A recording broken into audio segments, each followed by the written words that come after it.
check and make sure we're coming Yeah, out. I'm gonna do the audio thing once it hits the stream. All right. Well, tell me when to start recording. Then.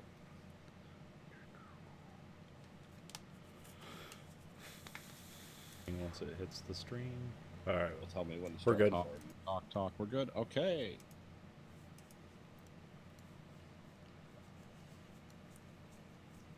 From the industrial wastelands of Michigan to the fruited plains of Iowa, this is the American Greek.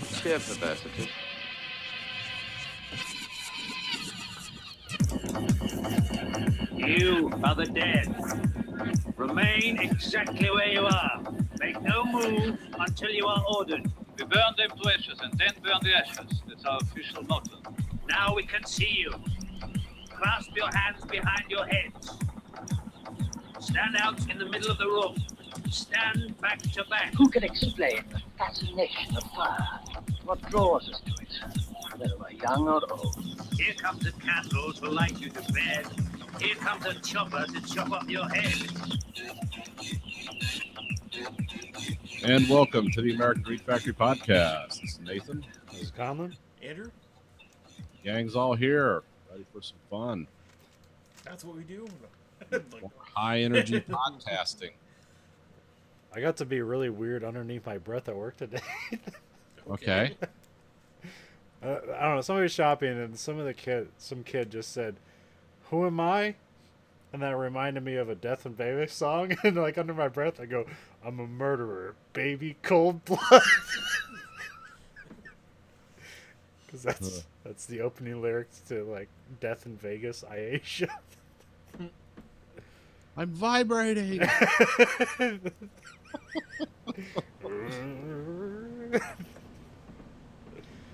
There's a portrait on my Anything wall. Anything goes around here. Just start walking down the aisles, just dumping gasoline behind you.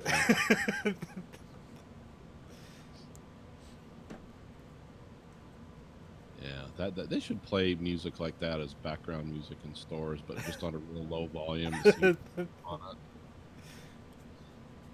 No, it must be bright and cheery, no lyrical music. You must keep the masses enthralled. I heard fuck. Is it shit? Florence and the Machine. Like they play their stuff every once in a while on the thing. It's like, this is really depressing, sad music. I know it sounds upbeat, but it's not meant to be. You just listen to the rhythm, not the lyrics. Where do I go? Where do me and Stacy? Oh, Bath and Body Works when they have candle or soap sales. They play like. They have a whole weird like. They play a lot of what's that girl's name? Oh well, now I'm drawing. Billie Eilish. No. This would be like Goldfrapp. You know, I need love. It's that she's a British, like it's like techno music with like, it sounds like Blondie but modernized. Yeah. And yeah, she did like Ride a White Horse, and there's a lot of S&M subtext to it. But she always appears like in latex on the cover of her. Some of her songs are upbeat, but the songs they're playing are like, oh, this is like kind of like upscale stripper club music, like, and they're just pounding it out in there. It's like, oh, that's cool. A little Goldfrapp to buy, you know, a pumpkin scented candle with. Well, because you know you're going to light it and pour it on your lover. Yes. Laying in there. I found a song on Spotify called "Cum Junkie." They just play that one. So that'd be great with like a real bright, upbeat store. It was just like had terrible music playing a really low key background, or like just elevator music like Nine Inch Nails, crazy shit like that. I'm surprised no one do. Well, Starbucks has shit like that when I go in there. They play weird. The one in. Well, they also like sell the music, right? It's like, do you want to buy it? Sometimes, yeah. You go in there at night, it's a different vibe. Like when I'm doing I used to do the 12 a.m. like Starbucks run when I was out with my friends at, you know. Oh, do they have 24-hour Starbucks now? Oh, they do in Ann Arbor. Well, I think no, they're open until 4 in the morning, so they do close with Oh, okay. 4 to something. But yeah, the The more deep into Ann Arbor you get, the weirder the Starbucks get. Because they'll play like screaming death metal stuff just at low. Wow, that's weird. I've like never have any Starbucks experience because they've been kind of weird around here. Where like usually they're like inside stores, Mhm. but we do have an actual like we do have a couple of them now where it's like actual like Starbucks stores. Because the Mhm. ones that are like inside of a like Walmart Target or or something. Target, like Yeah. those ones don't like accept the gift cards you get from Starbucks or some shit like that. Oh, really? Okay, I didn't know. I'm not, that's how it used to be. Maybe they. But I remember that was a weird thing where it's like Starbucks was huge, but it wasn't around here for some weird reason, or wasn't in our city. And then people would give each other Starbucks gift cards, and then you go into the Target Starbucks, and like we don't accept those here. No, we had we still have a Starbucks every 10 feet. Standalone stores, but it's weird how they adopt to the local culture. Because like the ones around me, like around where I live, are almost like grim and industrial. But you get into Ann Arbor, they get really freaky and political. Like, they'll have like a guy setting up there, like doing, you know, like a singer songwriter playing an acoustic guitar, talking about, you know, whatever people talk about. It's near college campus, so it gets weird. And then As it should. yeah, I mean, it makes sense. That's where you're there to explore that and pick up a mortgage. And then we have everything here, though. Like our favorite one is the state brand Big B. Like their coffee's really good. Whatever you get from them is really good. But there were some guys from northern Michigan that started Big B, and they originally it was called Beaners. Yeah, because they thought coffee beans, and it was like dancing. They came down here, and everyone's like, "Yeah, dude, got to change that name." They totally didn't know. They were like, "Oh shit," because they were started in the '70s or something, and they thought, "Oh, it's like dancing coffee beans." It's like, no, it's not what people think of when you say beans. But yeah, so Get now back to work, Boehner. yeah. So now they're Big B, which means big bean, and they're good. But I mean, they sell coffee drinks like they come up with these amazing concoctions, just as elaborate as Starbucks. But it's like that's 800 calories. It's like this is really good. But they do things with apple cider that's just like inhumanly good. Like all this is missing is whiskey. That would just make this perfect cider. Do you get any Tim Hortons around there? Oh, Tim Hortons massive around here. Okay. That's what I get all the time. I've heard people. This is Reddit threads dispelling the death of Tim Hortons because now they sell burgers. Oh yeah, they still have like they do like paninis and stuff here now. I haven't seen the burgers yet, but they did start doing that. But Like but also IHOP changed to IHOB. Oh, now did they? now they sell burgers, but they're still mostly breakfast. I don't know. I haven't been. It's like almost on principle. I don't go to IHOP because I don't like the whole like after two refills. It's like cost basically double. Oh, I didn't know that. Of course, I Yeah, I read the menu, so but of course like the waiter's like always coming up there trying to give you refills, but not telling you like now this is gonna cost extra. Oh. Yeah, well, when I get that bill, the tip will reflect that. Oh, well, I'm going to deduct $4 for the refills. I mean, how many refills you actually get in an evening or at a breakfast, anyways? Like not that many, but I don't know.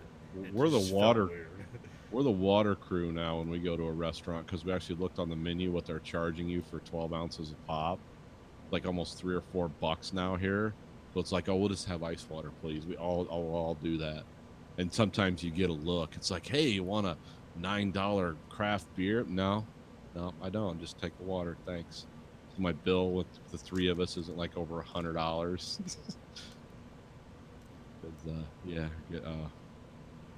Or it's like I could bring you a whiskey drink for $7. It's like, well, I can drink whiskey at home as much as I want to, till my head explodes.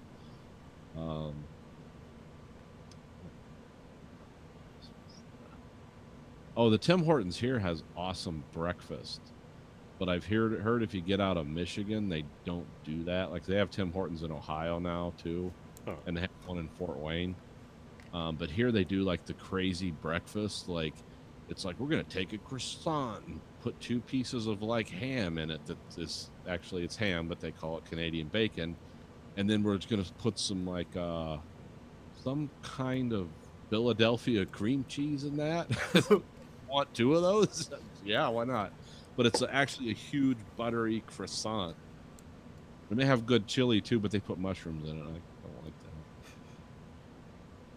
Yeah, because Tim Hortons got bought by Wendy's, I think. No idea.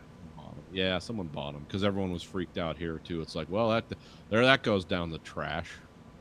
Or no, it wasn't Wendy's. It was Arby's. The people on Arby's bought them. But I don't know. Those companies change hands so much that. But yeah, it's Coffee. always like the resident Canadian or whatever podcast I'm listening to. They always have to like bring up Tim Hortons. So. It's really good. I mean, it's good. I love their coffee. I love their little donut holes, which they call Timbits. Yeah, they always do. I mean, they're basically just Dunkin' Donuts, right? Yeah, they're just. Tim Horton was a hockey player, Yeah, so that should be. That sounds correct. and he just started doing. Their donuts are baked, which some people are like, that sucks. It's like, yeah, because God knows they need to set up a full fryer in the back. And I mean, the thing with Tim Hortons is it's very consistent. That just something reminds me of. I always like the weird, like menu stuff at a Chinese restaurant where it's like you can get Chinese food, like you can get General Tso's chicken, and also here's a fried donut. Shit like that.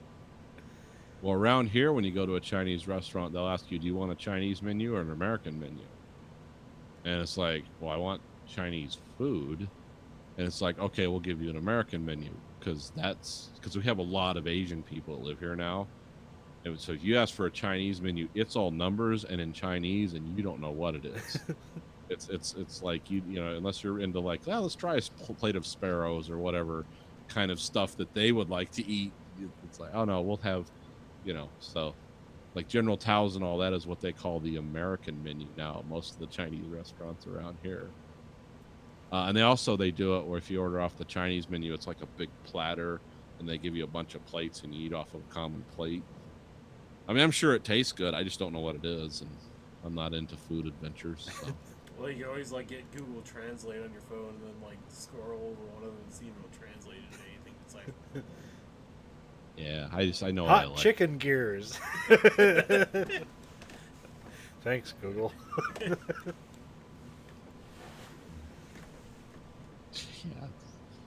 I mean, YouTube's translate thing earlier was I was watching Brass Against some music, or like they do covers of all these like Tool, Audio Slave, Rage Against the Machine, like Beastie Boys, like all these good bands from like the 90s and like early 2000s. And they're like, so I turned on the closed captioning because I was like, well, I've never really been able to tell this Tool song lyrics because I always hear it badly and I never really. So I like turn on the closed captioning. It's like it just says singing, and like it'll like pick up something, and it's like clapping. I'm like, no one's clapping. There's drums, a guitar, some trumpets, and a saxophone, and a guy singing. There's no one clapping in this room. Yeah, the closed captioning, it'll just like auto do that if you Yeah. don't have. You can go in there and change it if you want. Oh. Because even our stuff, like you can go in and see how it captions us. Oh. Because it doesn't do it. It doesn't. No, it doesn't do a very everything good job right. because it catches. Well, it does better than nothing, but Well, yeah, but it seems like the more you use it on certain things that are the same, the more it actually fixes itself and makes itself better. Because I watched 2 Tool covers in a row. well, it depends on who does it. Oh. Yeah, because like I said, you can go in there and do it yourself. There's companies that you pay them and they'll basically go in and fix your closed captioning for you. Or you can do it yourself. But fuck that. Yes, I said brown stormtrooper. I get a lot of Google Translate for when I go deep Asian on model stuff. It's like there's just like a whole like Japanese section of YouTube, or it's you link to the video off the Google, and it's like, yeah, it's something or something YouTube.ja. Like, oh, okay, so I'm gonna have to translate that. I don't really need to translate it. Just need to see what they're doing. Because I learned something new in modeling over shutdown. Is I got me one of these, a scalpel. Learned the amazing stuff you can do with rounded edge scalpel blades. That'll be fun. Oh, I was like, what do you use it to like? What's the technique or techniques? Well, there's all kinds of ways. Remember I was talking about puckered aircraft hulls in World War II? Yeah. You get if you get the actual blueprints for the aircraft and you just draw the lines on the frame, you can scrape that down. But you can only, the difference between a scalpel and a razor is how the blade is cut. Because actually a razor is sharper than a scalpel, but a scalpel won't lose its edge. Because a razor is more like a pyramid and a scalpel is more rounded. So you can work with a scalpel a lot longer, and it's an excellent scraping tool. I do a lot more scraping than sanding anymore, because if you scrape it enough with that, it'll be perfectly smooth all the way across, and you don't have to like sand it with 4 different grades of sandpaper. But you can, if you want to create like puckered or damaged metal, there's all kinds of scraping, filing techniques you can do with a scalpel that you can't do with a razor blade, because razor blades don't like to move sideways. Cut forward. I mean, I know I use my X-Acto knife to remove mold lines and stuff like that, or like hangers on when you cut them off Yeah. the sprue and stuff like that. It's good for that, but obviously it also cuts too deep sometimes too.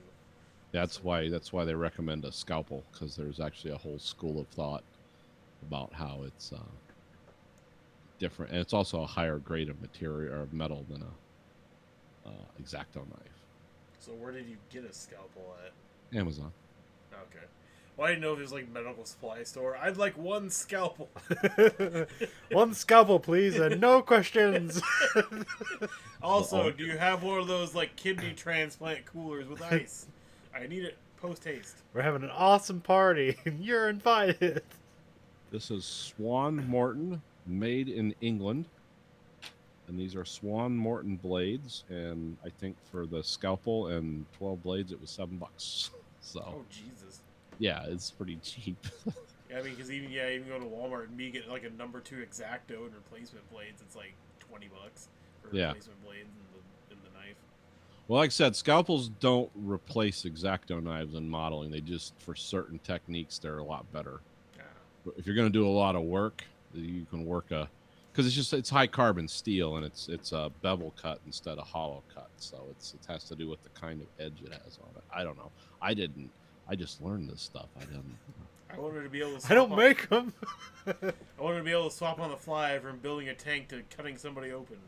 Like, how is that not a thing? It's the same thing. Yep, it all works the same. Oh, being we're talking about models. So I was gonna say, it's like, you want to see my pile of stuff? Yeah, look at my kidneys. I got the interior, the inside section of the B-24 done.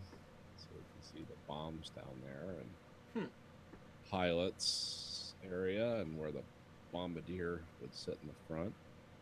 Radio guy / navigator. The gunners, this is where the ball turret goes down. So that's Kind of looks like the U-Boot board game I just played last weekend.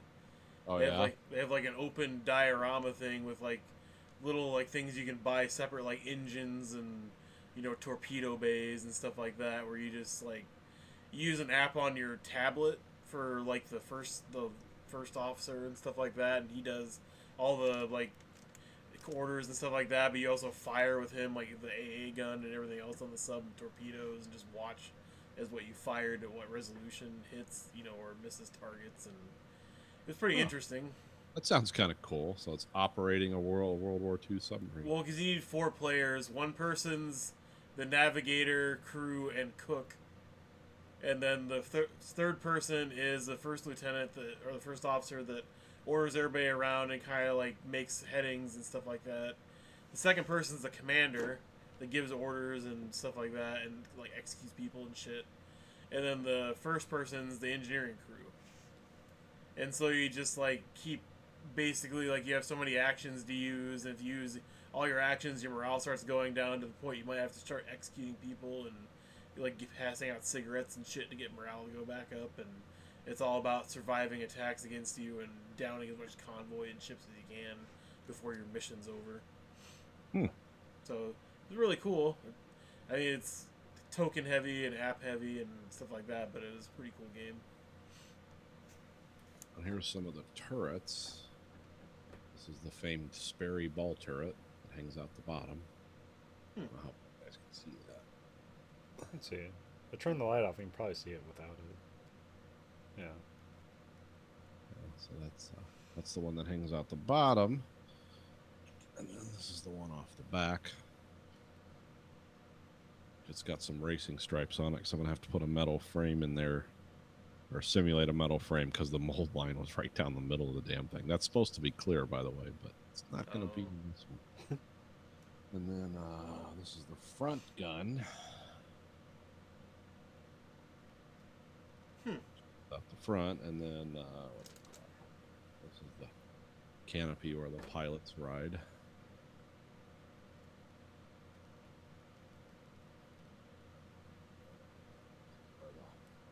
Bombardier, this hangs off the bottom, and this is where he sights.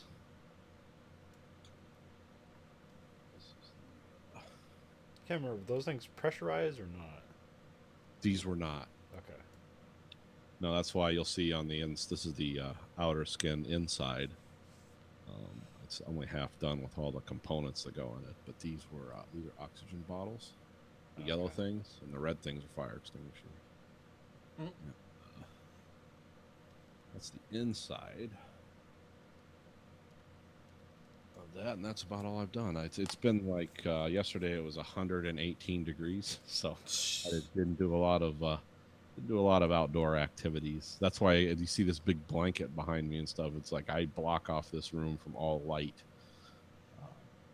Yeah, if you seriously invest in blackout curtains on your sun-facing rooms, you'll save a shit ton of money on your cooling bill. Oh yeah, my bedroom and this room are completely. They all both have blackout curtains. This is just a supplemental thing. Because we couldn't keep our. What did we run our AC? Our AC was 78 today and almost 80 yesterday because you just burn it up. And they told everyone you're going to shut down the power grid. So we were good Americans and ran our, of course we had a lot of fans going in the house too. So yeah, it was yesterday the heat index was 114. Today it was 100. And tomorrow it's going to be 80. And then Monday it's going to be 74. And at night it's going to be 52. So it's like, okay, we just popped up above the because I remember the last time that happened here was about 5 years ago, and that went on for a week, and I had to go to work that whole week, and that was like, oh, this is an odyssey, driving around work, and there's like just water dripping from the ceiling. Like, what's that? Oh, that's humidity, just pooling. Of course, it was useless to have us there because we'd work about 4 hours, and then we couldn't couldn't paint the cars because it was too humid. I mean, you could, but they had to add more and more chemicals to the paint. And you put too much hardener in paint and let it sit any length of time, you're going to plug up $100,000 worth of paint feed lines. So I don't know how the plant ran this weekend because I didn't have to work yesterday or today, thankfully. So I know they had the chiller trucks out there for the paint shop over at the Rouge. Those are interesting. And those come this big caravan of giant. So there's like 5 of them, giant air conditioning units on the back of a semi, and they look like a octopus. Like there's so many hoses running in and out. And those can either run off city power, plant power, or off diesel generators. It doesn't matter. But because that body shop gets massively hot, like just insanely hot. I just came up with $1 million idea. We should have blackout solar panel curtains. Yeah, that would actually somebody unveiled that this week on Reddit. Fuck it. Should have mailed it to myself.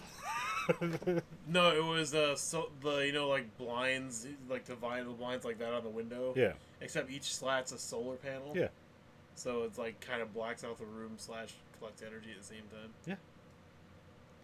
Yeah, we can do the solar panel things on our roof here now, but I just don't know in Michigan if that's really worth it. I don't know how, because we're not really like a sun belt state, so I don't know. Yeah, I don't know how much that energy it gets Yeah, back, but I would say it's probably not. I mean, it's worth it, but not only half the year. Well, they do the huge windmills here, especially up north. the plant's like a couple miles away from us. Oh, okay. The Clipper plant. Actually, the Clipper plant, don't they actually like refurbish them? They don't make them. I can't remember. That's been closed for a while. Oh, it has? Okay. Yeah, I don't know where they're at now. If they're even open. They're only we stayed got op- all the wind. Fuck it. They only barely stayed open when Obama was in office, so I'm pretty sure they wouldn't be open now. Well, were they state funded or something? It Or- was or a lot of the federally renewable funded? energy grants that was keeping them open. Yeah. Because people were then buying into it, and now that's all pretty much gone. So, because I know that. Well, I thought they were doubling down on that stuff because it's just now it's starting to be cheaper to do that than standard coal energy and stuff. Well, I thought Trump like increased the tariffs on renewable energy shit from outside the country recently, or was going to anyway. Oh, Like solar Probably. panels and stuff like I that. don't know. Like of all that, as far as I know, all that stuff's been threats and nothing has come to fruition. So Yeah. Well, that's why, because that's like everything's. We had the big Volkswagen meeting, or not a meeting, corporate propaganda thing this week about where they had the chairman of Volkswagen and everyone when they were talking about like what this, because they all said we're not merging, we still compete, our profits are our own, we're just working together on that. They wanted to make very sure that everyone understood that, because see, Volkswagen doesn't know which way to jump, because they want to come here, they want to make trucks for Europe here, they want to make like Ranger pickups and sell them in Europe under the Volkswagen name, but they're basically a Ranger. And then of course they want all our engine plants to make gas engines to run over there, because they're under some weird law, like you can't make engines there past 2023 or I don't know. No one knows. Yeah, because they want to be like all electric and shit. Yeah, well, but you can still import them. Yeah. It's like, oh, okay. So no one knows which way to jump. Everyone's waiting to see what the next, because all the people that are in charge in Europe right now are about to get thrown out of office or voted out in the next couple of years in their elections. So nobody knows. Everyone's hedging their bets, and we're hedging our bets here. We don't know what to develop next and what to go, because they talk about like we're heavily invested in electric cars and self-driving cars, but all that shit's going to be made in China under a Ford name and then re-imported here when they get this guy out of office and whoever they bring in next. But they don't want to, they're not going to commit to build any of that here because there's no money in it. You know, it's just all nonsense. So nobody knows what to do. Speaking of cars, a quick F1 talk here. Okay. They had the British Grand Prix this last weekend. Okay. Mercedes won again, so Shock. it was it's funny. This shows how good Lewis Hamilton is. So he won that race. He actually didn't qualify. He qualified in second. His teammate actually qualified first. And something about the pit strategy and Lewis Hamilton ended up out in front on the hard tires. That won't really mean anything because they used to have like 7 different names for how soft a tire could be. Because it used to be just like soft, medium, and hard, and then you had super softs, and then you had ultra softs, and you had hyper softs. Yeah. So now it's just all soft, medium, and hard, but it's just like a rotating scale of where that actually means. Like a soft one weekend might be a hard from a different weekend, so it's hard to determine that. Anyways, so Lewis Hamilton got on the hard tires, the difference between the hard and soft tires, the soft tire has more grip, but it erodes more, because basically to get that grip, it means it's more gummy and it's leaving more of itself on the road every time you go around. Yeah. So it lasts shorter, but you go faster in that short amount of time. So Lewis Hamilton's on the hard tires, and he was on the hard tire for about 30 laps, and I think the limit on it's like 40 laps. Okay. Like it was reaching its limit, and then he did the fastest lap of the race on the last lap with old ass tires. Wow. It's like, okay, yeah, Lewis. Well, I mean, nobody's in front of him, so yeah, Lewis Hamilton's really good. So, and then there's some fun crashes. Well, it wasn't really. So one part, like this one guy, like got stuck in the gravel, and he's like, "Oh, I'm done." And there's one part where like one guy got knocked in the fucking gravel.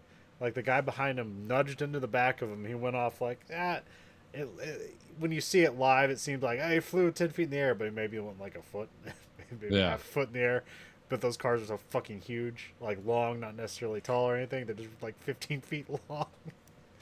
It looks really weird when they take flight. Yeah, even for yeah. a short 'Cause- period. Yeah, because the whole car is designed to stay on the ground as much as possible. But yeah, he landed in the gravel and like finished the race. And of course, when he was pulling out, I was like, I don't know how I finished that race. That was Max Verstappen who got hit, so he's the guy that likes to bully people. Oh, okay. But yeah, I have Xbox Game Pass because I figured out a way you can basically get it for free every month. Yeah. Well, I didn't figure it out. It's out there. There's like this weird rewards program that Microsoft has where if you fill out surveys every day and do searches on the Bing engine, you'll just accumulate these points. You can get like 450 points a day, and if you get 8,000 points, you can get a month free of Game Pass. Oh, okay. So I started playing. So they had the new F1 game came out this year, and I was like, I'm kind of interested, but I don't want to spend $60 on it. But they have the old one on Game Pass, so I downloaded that and started playing that. And it's really interesting to see, like, okay, yeah, this is how this stuff works. So there's shit like the ERS system, the energy recovery system that kind of like feeds into the electric engine part, and you use it for like kind of speed boost when you're doing the DRS. That's basically you just open up the back wing and you get like a turbo boost essentially. You can only do it on certain parts of the track. Yeah. So like you have to charge that with how you're driving. So you charge the ERS with braking. Okay. So you have to like kind of like brake hard to charge the system. You also there's this whole concept of like you ever see like a NASCAR and like after a wreck when they all like line up, you see like guys weaving back and forth. Yes. So the reason they're doing that is they're trying to get warmth back into their tires. Because the warmer the tires are, the more sticky they are, essentially. Right. So, like, similar thing here. You have to do hard turns to get warmth into the tires. Huh. But also, if you turn too hard, you're tearing the shit out of your tires. So there's, like, tire management. What's the other shit? I mean, that's kind of like the main stuff, and there's whole aerodynamic because like there's stuff that they can do on the fly, which like seems like they're why they're basically essentially pilots on the ground. Like you can change your fuel mixture from the steering wheel. No shit. Yeah, I you didn't know that. you Is can that change. just rich lean or Yep. okay? You can change, because that's something you can manage. Because like some races, you can just run it rich the whole time. You won't run out of fuel because you only have there's no refills in F1, so you have one gas tank, Okay. and you don't have to fill it up all the way, but yeah, because that's a weight consideration. And you can change the differential on the fly on the steering wheel. Oh, that's crazy. There's like a bunch of things you can change. There's a bunch of different power modes, a bunch of different modes that you can do like on the fly on that steering wheel. Huh. And it's funny in races when like the guys forget what to do, because then you hear the guy talking to them over the radio. It's like you're not hitting the reverse button. You're hitting the call button. Because you look at those steering wheels and they're kind of impenetrable. But Yeah. that was some neat stuff. Also, Monaco sucks shit. Oh, it does. That's a terrible race. I've never actually seen a F1 race. I only watched the highlights. But having actually raced Monaco in the game, that is a terrible race. and it's just grandfathered in. Like it's basically it's billionaires watching millionaires race around a track for their entertainment. Like that's the only thing. This is just pure. Well, that's why Iron Man goes to watch it in Iron Man Yeah. 2. So the thing about so it's basically a street course. So it's not very wide. There's no place to pass safely. And in the game you can get away with knocking people around, but that just doesn't seem right. So it's a street course. There's basically no place to pass. Also, there's like, because how it's like designed, you can't see around corners. Oh, that's always fun. So you don't like.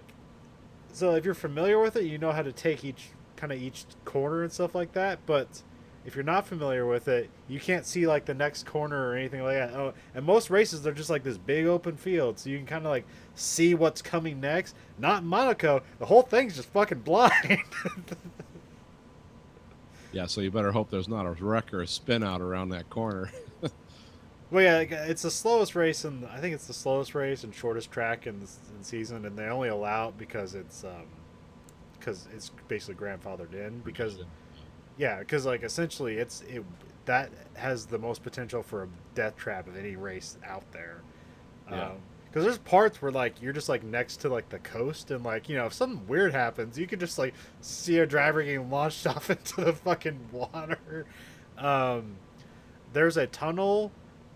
It's funny they simulate it in the game. When you go in the tunnel, the radio clocks out. Like the radio doesn't reach you. Yeah. So like the people are telling you something, and then it'll start cutting out as you go in under a tunnel. It's like that's pretty cool detail. They thought of that. So if a wreck ever happened in the fucking tunnel, that would be fucking terrifying. Because like there's potentially like half the people behind you don't know what the fuck's going on and can't be told what's going on. Yeah. You won't know till you get there. And also there's nowhere to escape it. Like you're just in the fucking tunnel. And it's really cool when you like pull in for a pit stop. Because usually I'm kind of racing on easy mode, so I'm coming up in first every race as the Haas team, because they like go Americans, and then like but like my teammate sucks, so I'm coming in first every race, but he's placed in the top 10 like maybe 2 times, so like I'm winning the drivers championship, but as a constructors championship we're like in third place because I'm getting all the fucking points and my driver isn't helping out at all. So I've been trying to qualify, not in first, and then try to help him out by like knocking other racers off the road in front of him to try to get him to qualify better so Haas can win the constructor championship. But it's never gonna happen. But anyways, you pull in it for a pit stop, and usually in F1, if you're in the lead, the first person that pulls into a pit stop, like everybody follows suit. Because there's a thing called the undercut. Where basically, if you pull in first, you're going to come out with fresher tires, and you're going to start like cutting their time down with fresher tires from the person that you're chasing after. And then when they go for a pit, like when they come out of the pit, like you might be even, some shit like that. Anyways, so like when you pit, everyone else pits. So like when you're like going down the road, you just start to see all these teams running out ready to do the cars. It's like, whoa, it's fucking weird. it's like, is that my team? No, that's fucking no. It's all these fucking people just running out at once. It's cool. So yeah, it's it's supposed to be a sim game, and you can kind of change it that way. I've been playing on easy, so it's like full racing line stuff like that. But yeah, that's what I learned about F1 from a video game. Oh, okay. Well, that's cool. Now we got Andrew's model. Yes, let's see these. Let me make my screen a little bigger. Okay. Yes. He's carrying like a lantern skull, and this guy is just doomed forever to carry this book on his back. Well, this is the book stand. Like, so he's just a book stand. That's all he is. They go with the guy with the power book holding up and shit. Which are these are the Blood Marines? Yeah, well, these are the new Chaos Space Marine line. Oh, okay. They're redoing it. So that's the Dark Apostle, the guy holding up the Unholy Bible or whatever. Yeah, like Fuck some- it is, and Is that like barbed wire? yeah, he comes with those two guys holding the incense thing and the Oh, yeah. book holder and shit. Those guys buff his prayers. So basically, when he says a prayer, you have to make a roll off, and if the roll off fails, nobody hears your prayer or whatever. So, I mean, it's kind of weird for a chaos faction, but yeah. And then like that's my aspiring champion with a chain axe and freaking boulder and the guy's head impaled in a helmet. Okay, I was wondering what the backpack. blue one is. It's like, oh, it's just another guy's head. Yeah, Chaos is very much into collecting skulls and trophies. The Chaos God they worship is just he wants to see blood and murder. That's all he wants to see. That's all he cares about. That's what makes him happy. Make my blood orgy.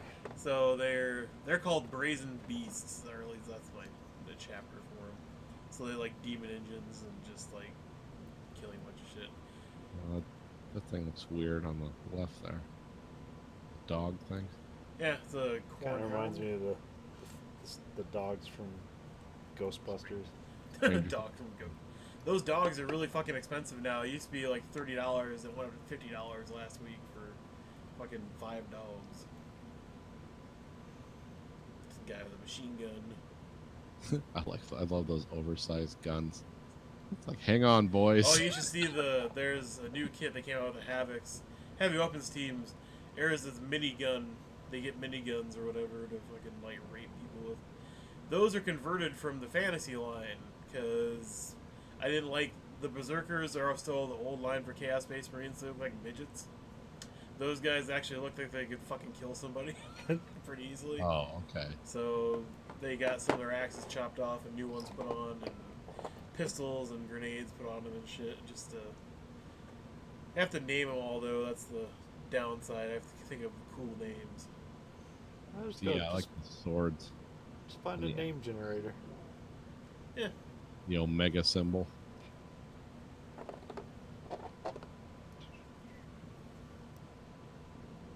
That's corn symbol.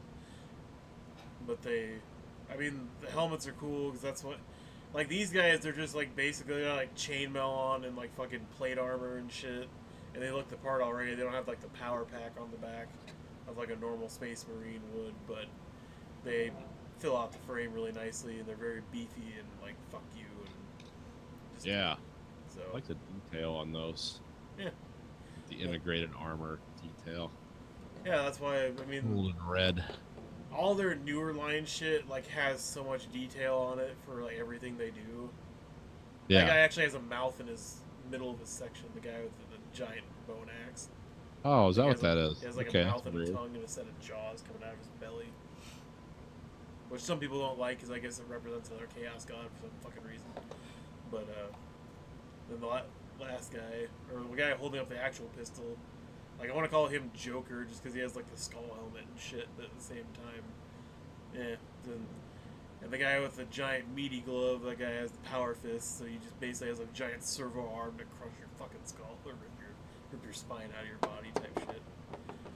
And it's just their general APC, just the fucking, they call it a rhino, but it's just like tiny machine gun up on top and smoke launcher and just fucking vroom vroom and drop shit off. That's all it does. Okay, that's cool. I like the mud details on the side. Yeah, it's really easy to do mud now because it's just you just get their Strickland mud thing and it's like, oh yeah, it just fucking dries in like an hour and it looks like mud. That Oh, guy on a giant fucking like spider mount with like an auto cannon on top and a giant like impaler glaive that's like has a chainsaw attached to it. A Huh. bunch of like tentacles like Dr. Octopus coming out of his ass. So he just like works the chain, or works the auto gun and fucking other shit at the same time. He's fighting off people and crap. That's an organic thing? Yeah. Well, Oh, it's all. okay. This is a giant chaos beast with armor plating with a guy I was gonna riding. say, on it looks top. like it had armor on its legs. Okay. Yeah. It has. Yeah. This guy basically rides around fixing vehicles and shit and Oh, okay. doing other Oh, he's a stuff. wrecker. And one of the vehicles he's meant to fix is the next one, the Mauler Fiend, which is a demon-bound engine. So it's just a machine with a demon trapped inside of it. Well, is that more environmentally friendly than burning gas? Maybe he has smokestacks. I don't know. Like maybe they burn fossil fuel just to be evil again and pollute. And We pollute burn their soul, planet they're so on. your soul can feel better. Huh. I mean, That's he's cool. yeah, he's my third one. That's a totally different paint scheme than the other two. Very steampunk. Yeah, you can. Yeah. Conversion wise, he doesn't really have anything done to him besides like the bunker hatches over or whatever. That was just to base him better, so he had more to sit on. So he actually had something to be glued onto the base. Because he actually sucks to put together. You can't put him on the base, so you have to level his legs off and then hope it stays glued right, and then put him back on the What's he base. walking on? Skulls on the back leg, and then there's like a bunker hatch or like Oh, a it's a sewer bunker hatch. on the hatch. front. Okay. Huh. That's Right. really cool. Had to make his back leg look a little bit better because it was like wonky and up in the air and like looked weird. Let me So I was see like, that here. from the top. Put the top towards the camera. To turn it a little. Oh, oh yeah, that's cool. Okay. I like that big sigil of armor on the top. Huh. Yeah, there's a shooty variety of that has two giant roto cannons on the side instead of all those tentacles. Okay. So it's like, hey, look, I can shoot you a bunch of times, but that's actually the shittier version rules wise because they suck at shooting. They're a lot Oh. better at getting up close and just like tearing you into an asshole. So, I like that. That's cool. and plus they have a head where their mouth is a gun for some reason. That's always a necessity. So The old mouth gun. No one sees that coming. I'll open my mouth, shoot you in the face. It's my favorite Harlan Ellison novel, The Head Where My Mouth Is a Gun. I have no mouth, but I have a gun. I actually got some Citadel thing this week, Oh, or really? a couple weeks ago. Yeah, this. Yeah, I have one of those. I love that fucking thing. Yeah. Oh yeah, it's great for painting. Well, it has the agitators on the bottoms and the sides, and it has the bristle bristle shaper on the side, so you can form the tip again too. Yep. Oh yeah. So it's probably the best. It's way better than my solo cup I was using for like a year. So Yeah, it was like $6. It's like, yeah, I'll definitely get that because I do a lot of that kind of painting in like everything on that skeletal inside of that plane. It's all hand painted. yeah, and that's. I don't airbrush that, so this has like been really good for that. Well, I know Conlon was showing the Ghostbusters dog that everybody was. This is. I don't actually have any intent of using this. This is just a test model for me to redo Beast Hide. Because on the bottom is like a gray blue. And then I just put brown ink and red wash over it. And then it looks like fucking Give that to Beast Hide. Conlon so I can see it. How do you want me to show this? So it's just based. It's based in like a darker blue and then just fucking ink and red wash over it. And that's the fucking color. And then just dry brush bright red onto the freckles of the skin. Oh, I see. So that's how you gave it that pulpy kind of purplish organic. Okay, yeah. And I then can see that now. later on, it's just like taking a lot of Vallejo line like oranges and kind of layering up for the mane. And some Okay. of the weird like sack thing on its mouth and stuff like that. And kind of going Yeah. back in and just like doing a little like fine edge highlight with bright orange, and then rubbing it off when it dries halfway, so you get kind of like a faded orange, so it pops a little bit more. Ah, good. And then put a little bit of lava stream shit with skulls and crap on the base, because that's what the base it came with. So trying to think of There we go. something It's more focused interesting. perfect. Just hold it right there. Turn a little bit to the right. Okay. Yeah, I see what you're doing. Yeah, that's cool. 'Cause you still get a little bit of that grayish coming through, so it's kind of uneven. It actually looks Yeah. like something natural, not like, hey, it's all uniform brown. Congratulations, you could use a spray paint can. No, yeah, you're going for that pulpy organic texture. Yeah, that was Yeah. cool. Well, it's kind of a test thing because I was trying to. They have more, like every Chaos faction has its own demon line and different creatures and shit. So I was just trying to come up with a test scheme for their skin. Since that came with a pack that it was like a bunch of characters I could convert into stuff that I actually needed. So I was like, well, I have no use for this model, but I'd really like to paint them up and see how it goes. So I actually think it turned out well, especially for not really a lot of investment and time in it. So Yeah. Well, that's cool. yeah. Because I do everybody so. keeps hounding me to get an airbrush, and I'm like, I don't have the fucking money for airbrushes right now. Don't have the space. Don't have the time. It's like I can work on my brush technique though. That's Games Workshop Red there for the engine cowling on the Oh really? Liberator. Yeah, Yeah. that's No, through an they- airbrush though. People really hate their metal line. Apparently, I've only really used their metal line. I've never used Vallejo or P3 or anybody else's. I don't What's know. their metal line based on? Is it of alcohol? No, it's all the same as their regular paint. It's like the. Acrylic? Yeah, that would suck. I mean, it dries super fast, which is nice. Their gold is just shit. I hate their Yeah. gold. It's so runny. It doesn't hold the line. It doesn't really stay in place. Their silver I find good. I mean, it's thick too, but I don't know why people hate it so much. I guess because I've always found it enjoyable to use and it gives good results as long as you're willing to pay attention to it. Yeah, there's a couple for metal. There's a couple. This is Vallejo acrylic metal color. It's Okay. alcohol based, Okay. and you got to use some crazy stuff to clean that out of your airbrush because it's alcohol based. As soon as it evaporates, boom, it's dry. But it really holds its color good. You don't get that runny gold, runny silver. This is I use a lot of burnt iron for engine stuff, and then there's of course there's the all clad, which is lacquer based cellulose paint, which like that's really really good. But again, that's airbrush exclusive, and I don't know how that plays well with other. Yeah, it does once it dries, but yeah. Well, I've been thinking about getting some of the RB Painter metallics recently, but I don't really have a need for them. All my schemes I have so far, I don't have any new armies to paint up, and everything I use is GW on all the stuff. All the stuff Yeah. I paint for the most part, so it's hard for me to find an excuse. Well, it's with the GW stuff. It's probably. I mean, I'm guessing I've never done it, but it's probably good to keep it all in the family because it's sort of designed that way. It is. Just don't ever buy their white paint because it's fucking atrocious. It's black paint and they put like a white set in it, so it's always really chunky and it dries like chalk. And it is. Oh, so they're using white base black or white pigment black base type. Yeah. Okay, yeah, It's yeah. I've really heard that. shitty. I think it's like White Scar or something like that. It is just horrible. It is not It's a- good it's at all. it gives a matte result, I imagine. Where Yeah, it it looks very- does. Yeah. P3's white, Army Painter's white, Vallejo's white.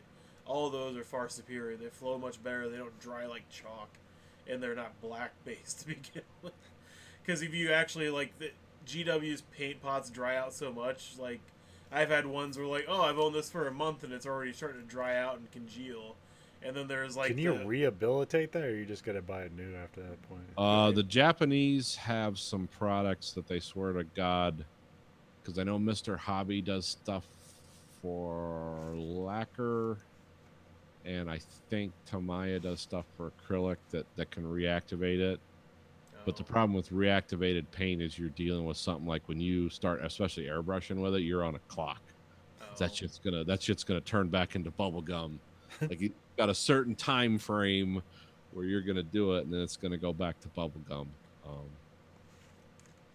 But one thing I like about like Games Workshop, Vallejo does a good job too, but Games Workshop does good with vivid colors. Yeah. And you just thin the shit out of them and shoot them through an airbrush and seal them really good, and they're perfect. I mean, there's a few, but when I buy a pot of Games Workshop paint, I consume the entire amount. It's like whatever I'm doing it for, this is it, and we're done, because it's not. Vallejo has the same problem, unless you really. I mean, I have like 400 bottles of Vallejo back here, but I screw those things down tight, and they're always in a house that's between 65 and 70 degrees. But I remember I fucked up once and left some in the garage, and it's like, oh yeah, I gotta go. I'm gonna try to paint this out in the garage now, and I literally was like, oh, do you chew on this? Do you blow bubbles with it? Because it's not paint anymore. Because as soon as the water or alcohol evaporates, it's a goner. Oh, I know, and that's why I don't understand, because now a lot of people, like my hobby shop, just got dropper bottles and ball bearings in. Yep. RB Painter started selling those because they were smart enough to do that. So, I mean, kind of to answer your question, that's kind of the solution, is you can kind of add, like, a little bit of, like, what Nathan's talking about, and like The a paint medium, thinner, it's liquid medium, and then just kind of shake it Yeah. up. and just shake it up, or put a ball bearing in it to begin with, because that'll help the activating agents and everything kind of stay mixed better the whole time. Because I've had a bright green that's been open for 3.5 years. It's still fine. Don't know why. It's fine. Every goddamn day. Oh, I it's open it. radium. But all the other paints, like bone color, metal, anything else, maybe the shortest term it's ever lasted is like 3 weeks. The usual average is 4 months. It's regular usage. If you want to go on an Odyssey, and just on a YouTube Odyssey, look up paint, pigment, and manufacture and technique.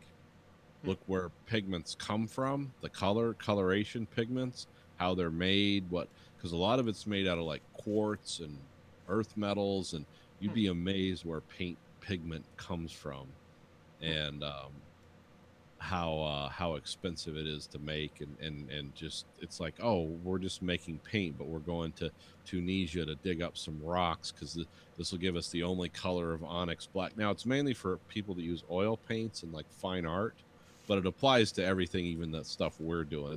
Our stuff's a little more synthetic, but pigments and everything you can learn about, like color fast, like, will this hold its color? There's a reason, like what was that pigment, like paints, things that were painted in the Middle Ages, I mean in the Dark Ages even, where it's like that blue still pops. Like, why are those pictures still around? They're, some of them are 500 years old, 800 years old. It's the kind of pigments and paints they made them out of, and how they sealed them. And then of course we have modern restoration and preserving techniques. But yeah, it's the pigments that color paints, that's like the whole, I think people can get PhDs in that alone. Just that. Well, because I was actually watching a video for just learning and information the other day. It's a 15-minute video on painting a figurine with oil paint. Like, literally thinning down, like, taking a tube of toothpaste kind of paint, putting it on a palette, structuring it the way you want, and spreading it on the model. And then cleaning with mineral spirits or some other kind of thinner. White spirit. Yeah, white. And then it's like, oh, you can't use synthetic brushes. It'll eat them up doing this. And it's like, oh, good to know if I ever do this, because, I don't want my brush to just dissolve in my hand while I'm using it or whatever. Yeah, I don't have any mink brushes because I would never be. I'm not willing to pay, or sable brushes because I'm just not willing to pay the money. But yeah, if I was doing that, I'd buy sable brushes. I have 5. I mean, they're all the same. It's all the double aught to the 1. Yeah, kind of range for the small detail, because it keeps their point better. It flows way better for smaller stuff. Because Winsor Newton's pretty. That's the only high-end brand I have at my shop. Otherwise, you just buy Games Workshop stuff, which, to be honest, like, if you use it as a work brush, it'll probably fall apart in 3 months, and you'll have to buy another one for another $10 or whatever. But I mean, it's better than paying, like, I think a Winsor Newton like 5, which I really wanted, was like $90. Yeah, and it's like, yeah, I don't have that kind of money for it. I mean, because you Colin, could literally get into a cheap airbrush setup for that kind of money. oh, I know, and it's just like everybody keeps. I mean, I do have brush soap and stuff like that, which I do use somewhat. I don't use it religiously like I should, but at the same time, it's like I don't think my brushes would be that much better. No, it's only the sable and the natural animal hair brushes are these. Yeah, that's because like my brushes are all synthetic. I use really powerful. I use reagent alcohol, paint thinner. I torture them, but they're just synthetic nylon, so it doesn't matter, and they work fine for what I'm doing. Now, what you're doing, you need $90 brushes for that because you're covering really small areas. When I do that, I use an airbrush and a lot of masking. Yeah, and that's part of the other reason why I haven't gotten into airbrushing is just the, like, oh yeah, look, I gotta, mix this up, put it in the brush, and then, I can base some, like, let's say I'll base like 10 miles with it for the day, and then, clean it out, switch colors, and then possibly mask off, do another area, aim really well, and then just keep doing that. Yeah, it'll look smoother, better, and it'll take less time than me doing it with my brush, but then I still have to go back to brush anyway, so it's just kind of like an extra step. I'm not. I don't know. really I don't know if paintbrushing versus airbrushing on stuff like that would look better. It would look more uniform, but considering you're not painting like slab-sided tanks and aircraft, and you're painting a lot of armor and stuff. I don't know if a more uniform appearance might make it look less realistic. There's a guy right now that's doing a Princess Peach Space Marine army. So he ordered custom decals. They're green one-up mushrooms for his shoulder pads. But he has white metallic like gloves, or like the fashion, or like the gloves like princesses wear, where it's like the white silk glove that goes up to here. Yes. All the Space Marines are like that on the hands and the wrist on both arms.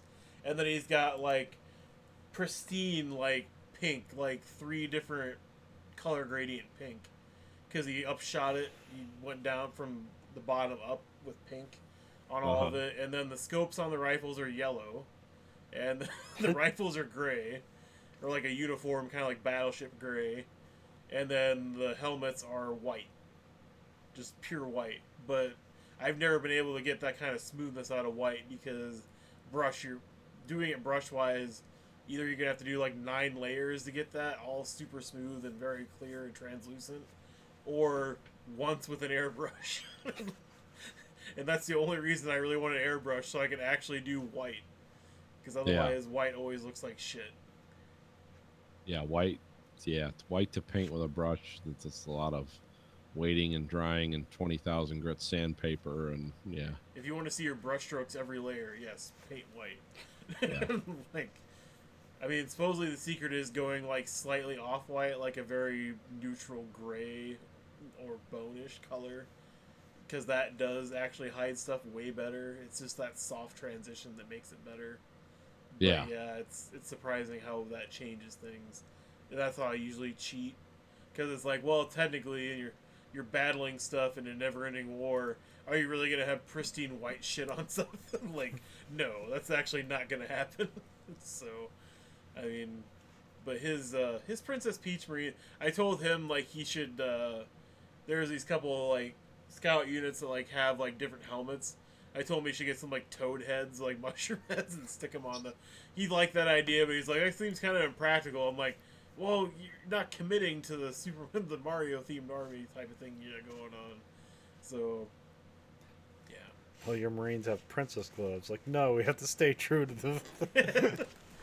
Well, he painted it to look. They still have the same gloves they would normally have. Yeah. They just painted it to look like it. But yeah, it's interesting what he's doing. He's actually started his own commission thing here locally. Like in the past couple months, he's gotten a bit of business and done really well with it. So hopefully he continues to do well. Huh. But he told me his story of why he's able to do that and shit like that. He's like, well, he went to one of those for-profit colleges where they folded and made it illegal. He was like one class away from graduating, and he had like $45,000 of student loan debt. And so the government, sent him a letter or whatever saying it's like, well, either we can transfer all your credits to a college you can finish, and you'll have your student loan debt, or we can just call it good and wipe out your debt and you don't owe us anything. And he was like, no, I can get a job. You can call it good. And so now he works in like an IT field or whatever, makes a shit ton of money, and basically has no debt from going to college for like 4 years. So, nice to be him. Well, good for him. Yeah. Glad to know the system works out for somebody. There were a bunch of trailers this week. Yeah, I saw that. Saw some. Saw the new Maverick Top Gun. Yeah. Which is like, yeah, if that gets good enough reviews, I'll go see that for nostalgia. I like that guy's movies. He never really like completes his movies, but they always like look good.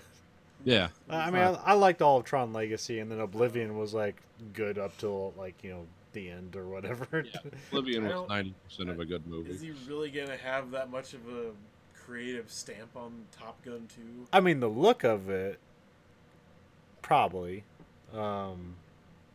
But I mean, he's worked with Tom Cruise before, so like he knows the process. He knows how to wrangle him. And like Tom Cruise isn't really like, let me get my hands dirty. He's like, I'll do the stunts. Like, let's just make sure this shit happens.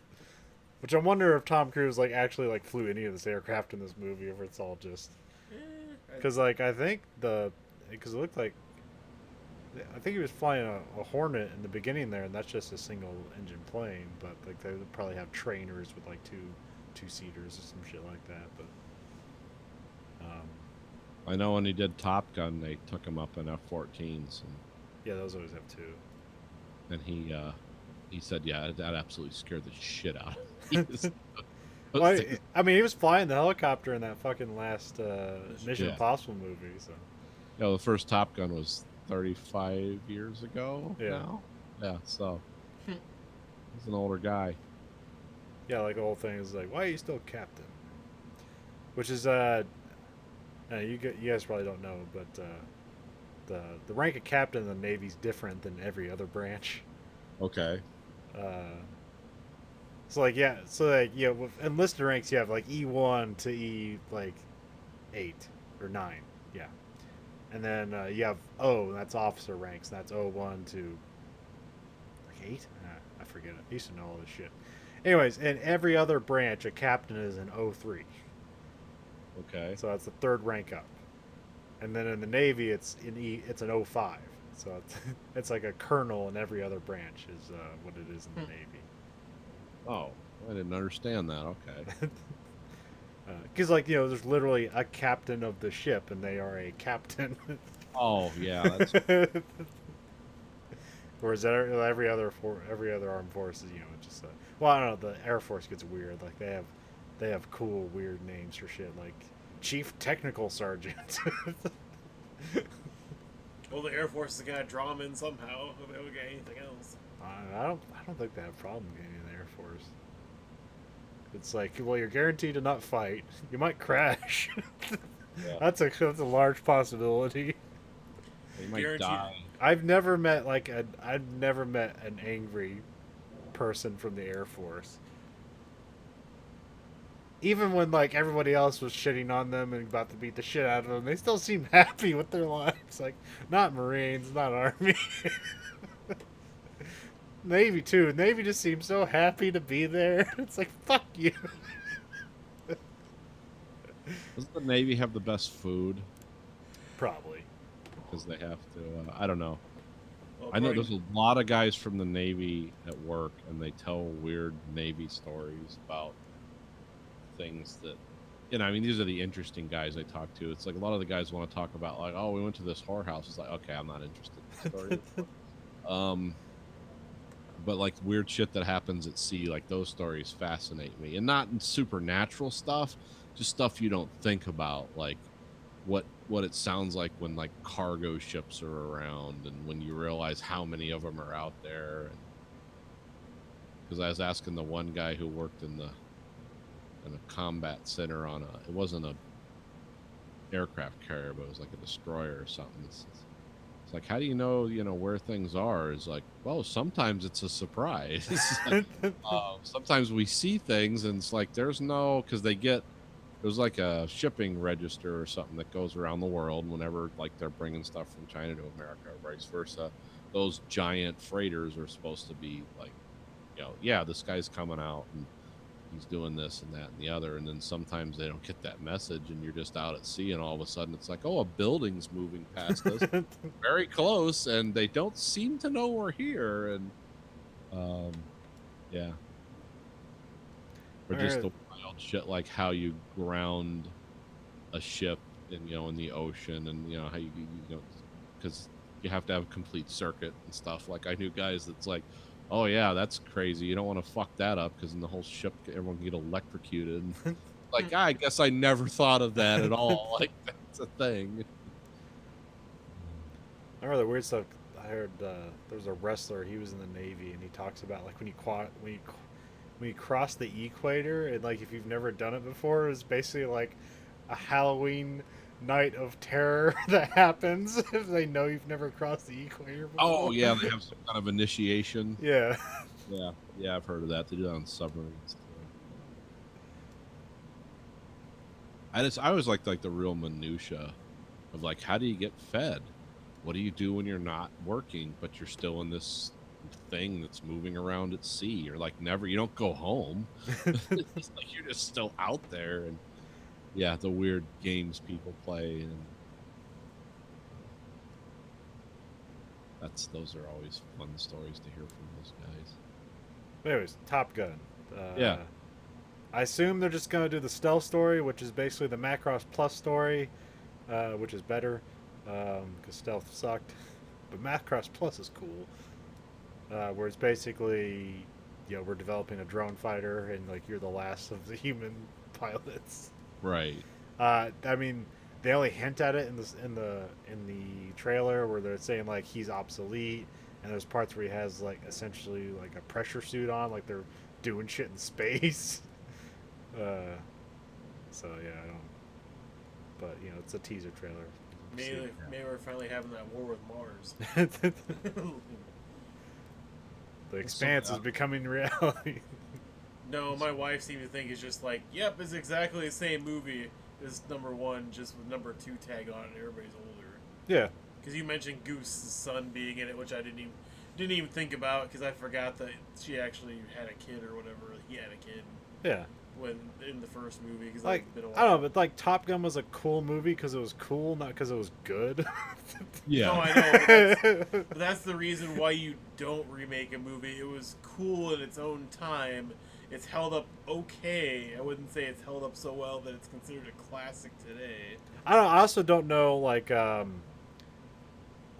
how like approved this was by like the Navy, because I know there's like tons of war movies out there. Like if it gets approval by the Navy, your $30 million budget suddenly skyrockets for free to about $200 million. Like if we had to do this on our own, this would cost $200 million in CGI and no government approval. But like it's okayed by the Navy. It's like, well, we paid the main actor. We just filmed the Navy doing shit. Well, I'm supposing keeping in nostalgia with the rest of the first movie, they're going to use fighter aircraft we haven't used in a long time or still seeing service. Well, the last one you obsolete. saw, the F-14 in that last frame, which like they don't even use that anymore. I don't even know if they have parts to like service one anymore. No, they got as soon as they could dump them, they did because Yeah. they were it's intense. So I mean, it seems like All those it's variable wing aircraft because now they're using F-18s and those are about to be supplanted by F-35 supposedly, but Yeah. nobody knows because those are so Let's replace complicated. 18 planes with one. Yeah. Oh, that one broke. Well, we also have a whole new family of aircraft carriers. $20 billion a crack coming out. Yeah. I don't know how rapidly. And whatever drone shit we're working on.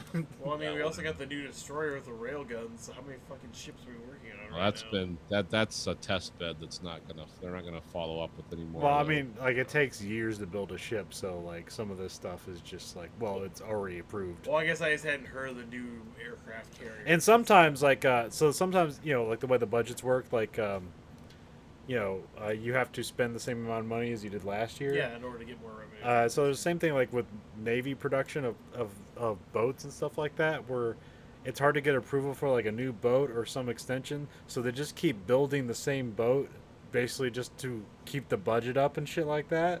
So it's like we're building shit we don't even need just so we have it, something we don't need. Technically, the only thing naval-wise the U.S. should be worried about anyway is just fishermen in a hijacked boat trying to hijack another boat. That's the only naval combat I think anybody's seeing in the near future. But at the same, oh no, Well, no, China- near future China, but well, they're. Chinese are still out there. The Russians are still out I there. thought China was just converting a bunch of Russia's old shit that it wasn't gonna. No, they're building their own. Oh. I mean, everyone's. We're going to be the only people in the world with nuclear-powered aircraft carriers because no one else is doing that because it's ungodly expensive. Because China just sailed a new one. It looks very much like the Queen Elizabeth, the new British one, where it has the hop ramp and all that stuff on it. So yeah, I mean they're out there, but I mean it's So what are the, a very poor country too, comparatively. well, what's the Chinese fighter they're gonna launch off that platform? Oh, they'll have something. I was gonna say I didn't even some hear about Russian their- thing that they Yeah, stole. some- Yeah. Well, I guess I didn't even know. Because I know Russia still has a navy. Whatever they've stolen from us. Well, because I know Russia still has a navy, and it's probably the best compared to us. Well, I don't know. Like most effective might be the British Navy, Yeah, the British. Okay. British are Russians are and terrible. then France Navy. has a lot of ships. I don't know how good they are, but they still have a fuck ton of ships. Wait in numbers, boys. Wait. They can't kill us all. No, the But- Russians were terrible naval-wise, except for submarines. They had a lot of them. I don't know. You know, they were more of a danger to their own people than they were us. But they were out there. They're still out there. The Russians will do one or two crazy things, like, oh, we have the best thing of this in the world, and they'll try to get people to buy it. But people that have the money to spend, they'll either, because we don't sell submarines. So you're stuck with a lot of third world countries. Like Russians sell a lot of submarines to India, but then the Indians want to put their own weird shit in them, and then sometimes it doesn't work out, and then they sink. And yeah, the Russians build stuff to sell to other people, but they're selling them to third world countries. And, you know, they're not getting like, you know, they're not building like Los Angeles attack submarines for India or something. Well, it seems weird that India would give two shits about the ocean, because I know they care about their own sea trade lanes and stuff like that, and all their, you know, local area, but they're not. I wouldn't ever call them like a global superpower or anybody that has a global ambition. China definitely does with all the stuff they're doing with their rail and dock expansions and making this new Silk Road project. They're definitely trying to be more global dominant facing, but India seems more concerned about Pakistan in their own region, not fucking around with like Middle East and Europe and United States territory shit. Oh, yeah, the Indians are the biggest clients. I think they're the largest client outside of Eastern Europe for the Russians for naval stuff and fighters. And I mean, they have all that stuff. It's just not. I don't know what their level of. But then they also have camel cavalry, so Yeah. so which one? They gotta cover all bases. We're gonna send the Civilization 6 army after him, where it has we still have a spear warrior from the first generation and a tank in this. Yeah, Like, it's not like that. the guy up front with the spear takes. I mean, we have 1 billion people, you know. No, I know. I mean, it does boil down to manpower at some Operation point. Get Behind the Darkies. What if your whole country is darky? like I mean, Eggs. No. I mean, Operation Get Behind the Lowest Caste. Yeah, that would be it too. But no, it's. I mean, yes, it does boil down to numbers at some point, and resources also. And yes, China does hold a lot of the resources we need to make electronics. India has a lot of manpower and resources at its disposal. Not that I mean, besides locals or so, it doesn't seem like they're really like, hey, no, they're not demanding other shit outside of that, and seem to be flexible. One of the problems with both those countries, though, is that they have weight of numbers, yeah. but a lot of those numbers are people that are beyond working or fighting age. Like China is very old in terms of if you looks like it's 1 billion people. It's like how many of those people are over the age of 60? It's a lot, it's more than half. Like it's we don't have anything close to that here. So I don't know what those countries want. But also, I just don't know when the next full scale war is gonna happen again. Yeah, Like it's nuclear weapons kind of negated that. It's like you get a bunch of these proxy wars going on. That kind of seems what everyone's like. That's fine. It seems what Yeah. everybody's. People Good like with. those. We're trying to figure out how to outsource those to military contractors. So yeah, that's Breaking news: what's the fucking like mercenary company that everybody knows, like Blackwater. They Yeah, changed the name to like Blackwater. what Z something. Yeah, like Blackwater. I knew they were Academy, and I don't know what they changed it to. And the biggest mercenary company in the world is Triple Canopy. That's a British company. Blackwater's the big Sounds American. like somebody you hire to like get tents for your wedding. It's like, where'd you get the tent, I know. Jared? Triple Canopy. No, they do a lot of. They're like a lot of the old colonial interests that the British have. They provide mercenary armies for those countries now. So it's different ways to stay in the game. It's like, well, you're not officially a colony anymore, but your government's completely corrupt and defective. So We can send ready-made soldiers in that will fight whatever. They'll kill whoever you tell them to for a certain amount of money. And all you have to do is pay them. You don't have to feed them. You don't have to brainwash them. They're ready to go. Man, you don't have to brainwash anybody when you just give them money. You don't have to pay them a pension or anything. Everyone wins. Well, except the villagers that are being massacred. But who's giving a shit about those guys for thousands of years? Well, let's see. Trailers. So the Watchmen HBO trailer came out. Yeah, that was pretty good. I just saw the teaser one. I didn't see the new one. Yeah, Because can't Comic-Con just happens, so there's a lot of trailers for like superhero Yeah. shit. But,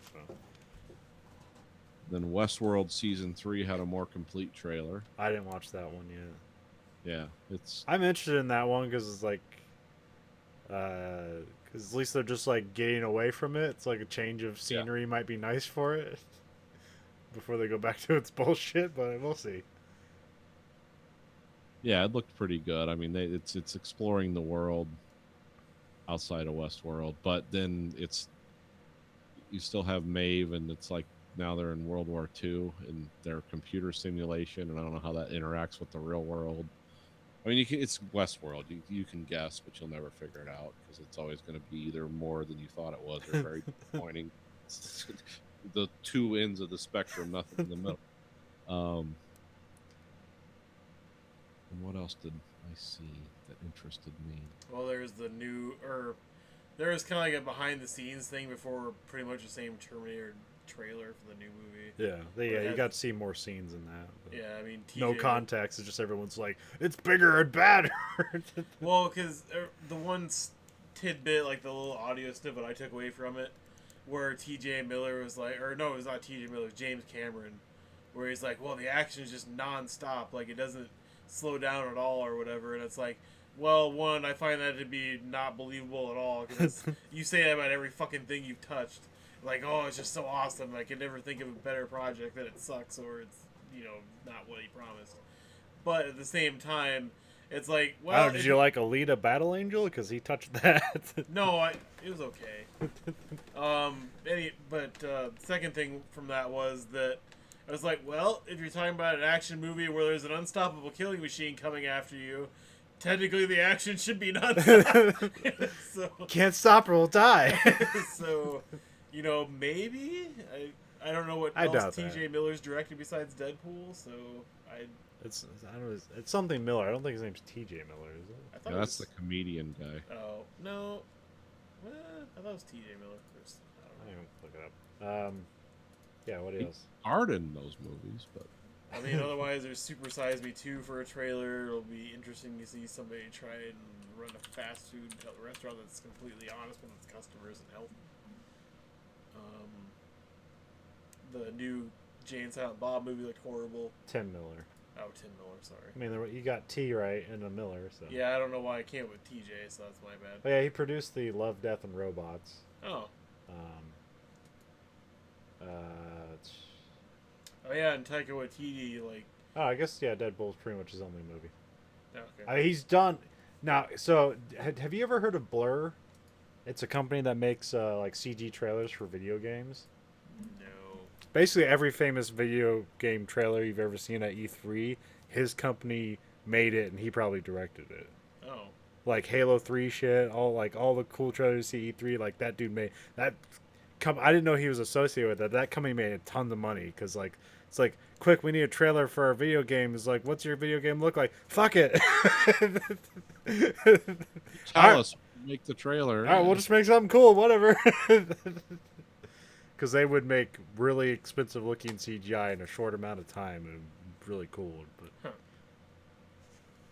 yeah, I remember like it was just them. They made every trailer. Oh yes, and the trailer that I'm gonna just preemptively say this is probably gonna be the worst CGI I've seen ever for a long time, but also the worst movie probably that ever will come out for hopefully a long time. The movie Cats. Yeah, I watched that trailer and went, okay, well, I'm not watching this. Wasn't interested before, still not interested. Well, like I saw like it was like a teaser trailer where it showed all the cast, but it didn't show them like in their CGI makeup bullshit. I was like, oh, this is a pretty good cast. I saw that trailer. I was like, fuck this. Well, because as soon as I was like, because they say Idris Elba, I'm like, what the fuck is he doing in this piece of shit? They're like, not that there's not other good people in it, but it's like, yeah, I could see those people in this shit, but not.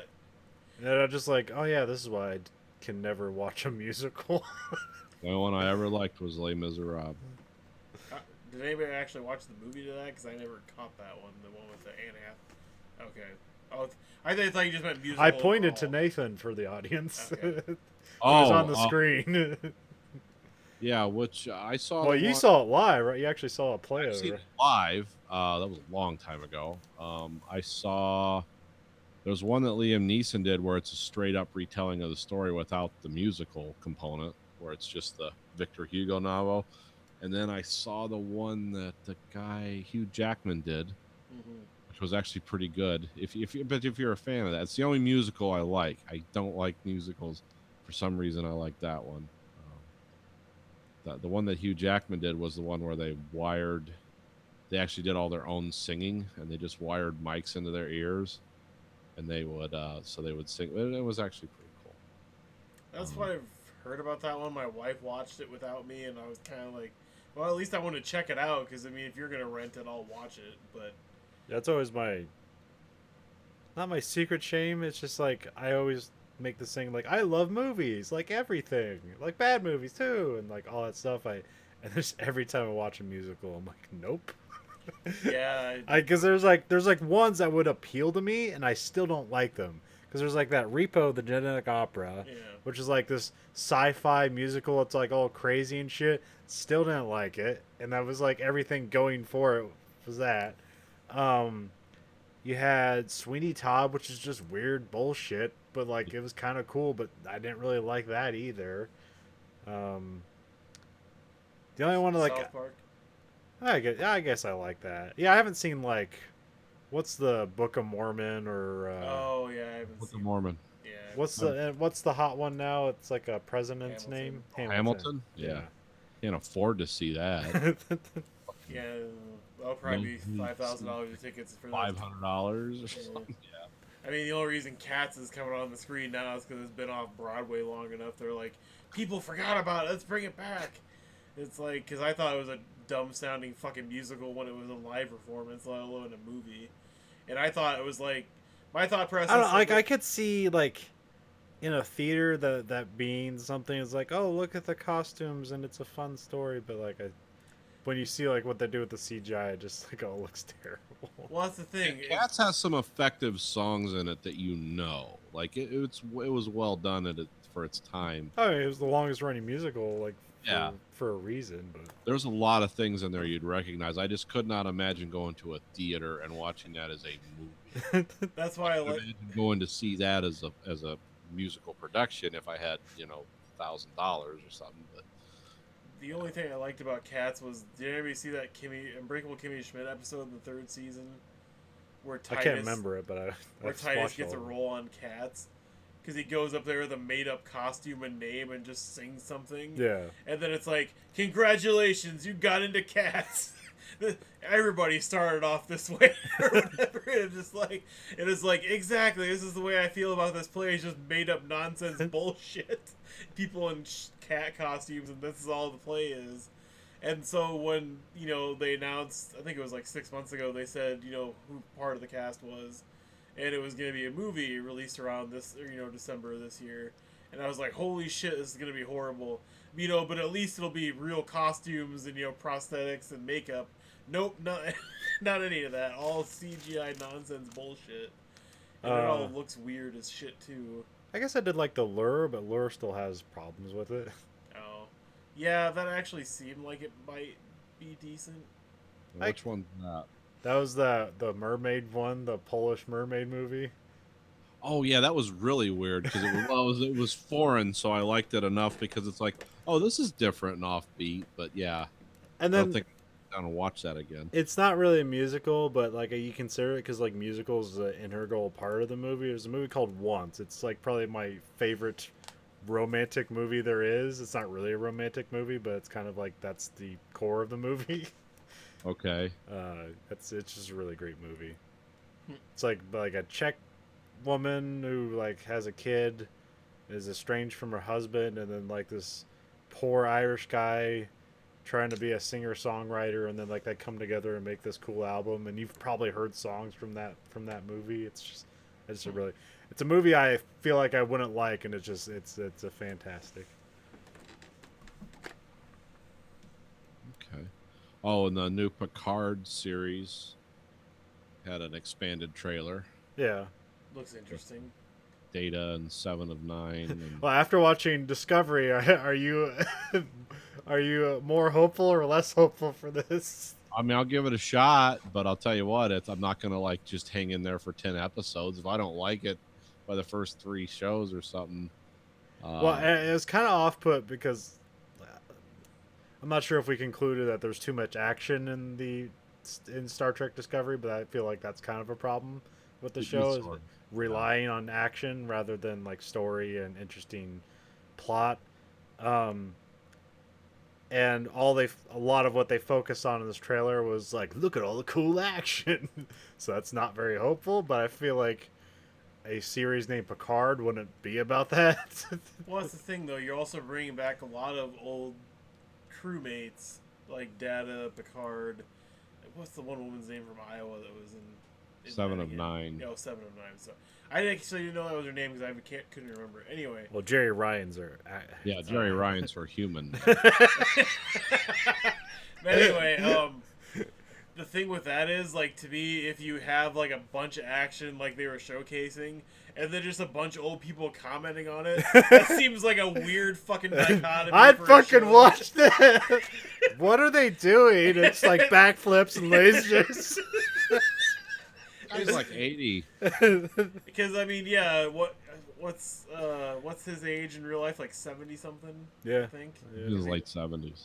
Yeah, I mean, not that he looks bad for his late 70s or seems inactive or anything, but he's definitely, like, if this show goes on for more than 1 year, he's gonna be, pushing. Even Well, he's been older. having health trouble, so it is like a real concern of like what's Oh. gonna happen to. He has very bad heart problems, and he's had them since he had a heart attack when he was on The Next Generation. Oh. Oh yeah, he has issues with that. Did that episode about his heart have anything to do with that? I don't know.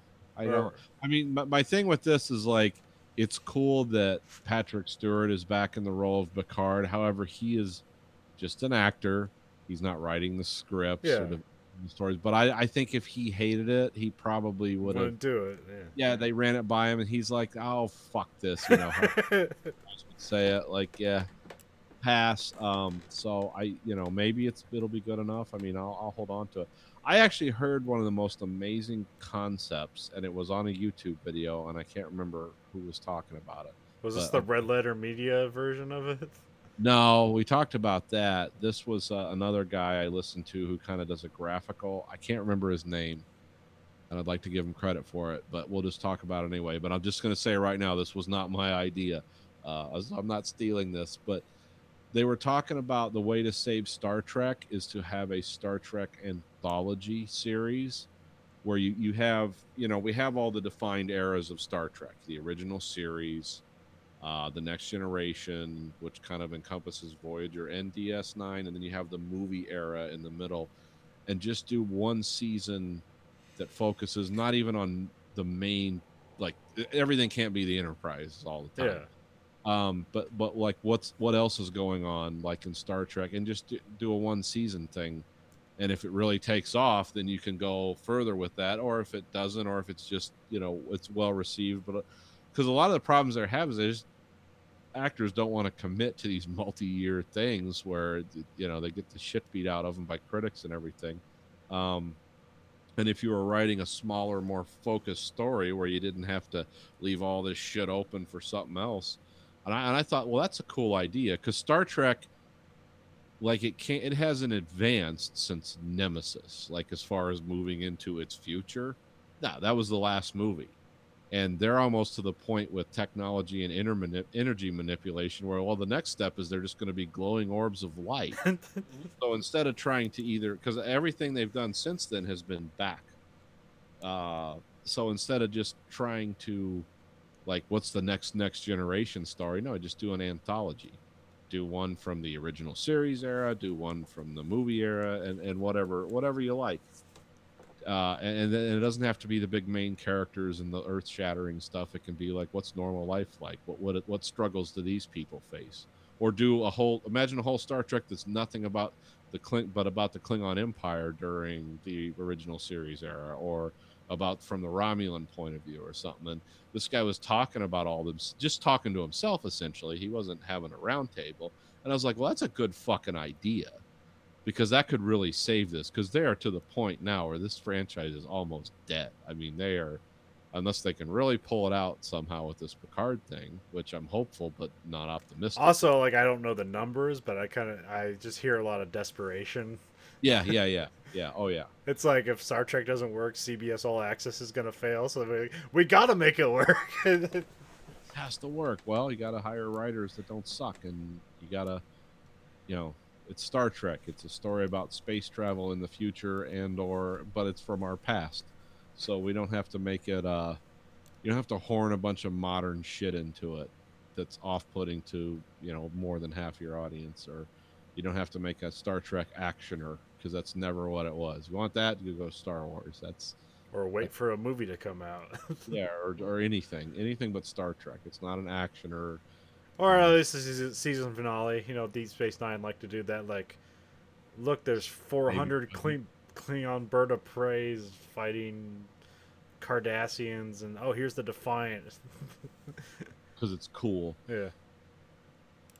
But yeah, that was after like 24 episodes of political intrigue and bar talk and what's Quark doing and how's he a scumbag and oh look, it's Riker's transporter clone, and yeah, there was all kinds of weird shit. But yeah, I thought I was kind of like, oh, I hope someone pays attention to that. They won't, but it's like, that's a good idea. Because the guy, whoever does this video, or this, I think it's a group of guys, but they're like animators, and they're like really into the ships, which I sort of am, and they kind of create these histories, based on as much as they can glean out of it. But yeah, they're like really, really into Star Trek, like on a level much deeper than me. And I heard that, and I was instantly like, yes, this is what you need to do. I would be all for that, unless it was terrible.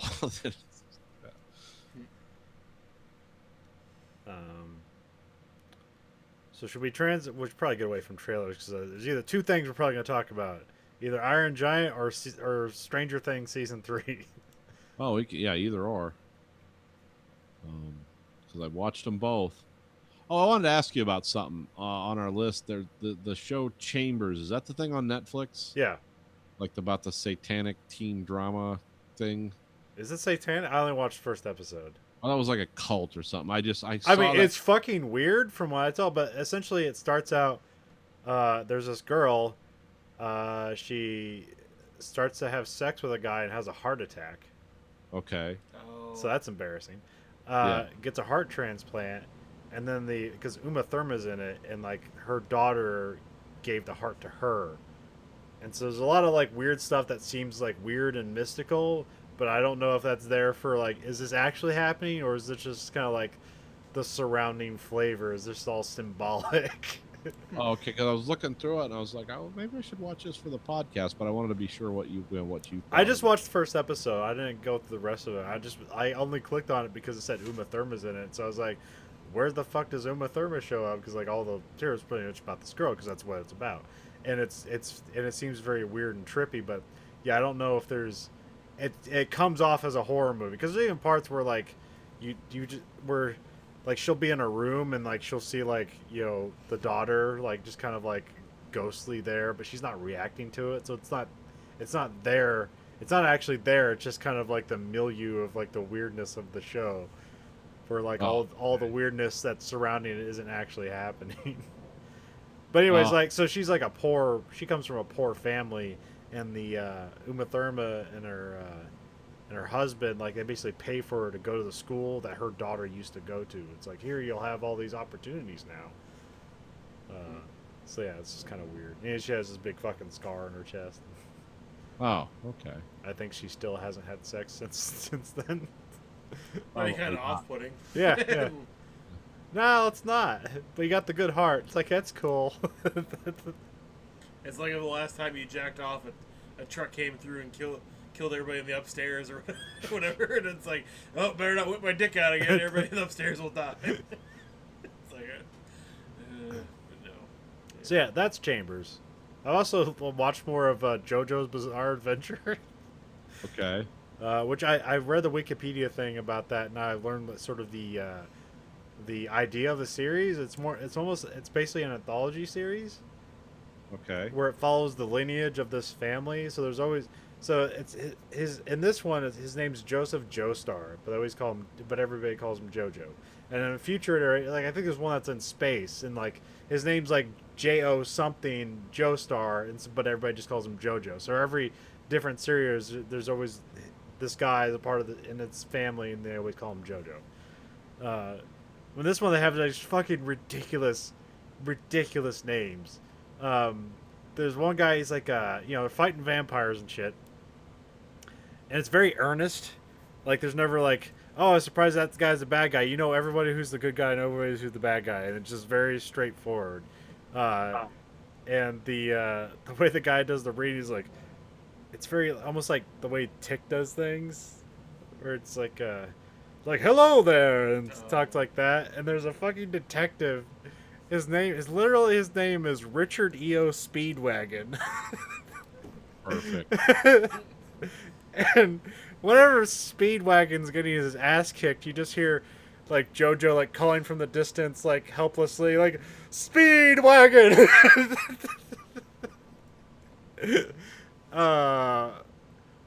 There was another guy. I think he was basically it's Dio, which is basically it's Rodney James Dio.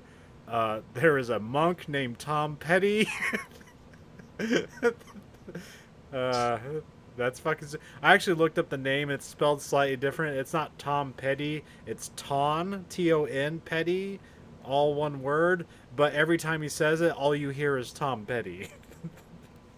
Huh. Tom Petty the monk taught JoJo how to use hormone to make magical things happen. It's just fucking, it's fun to watch because it's fucking ridiculous.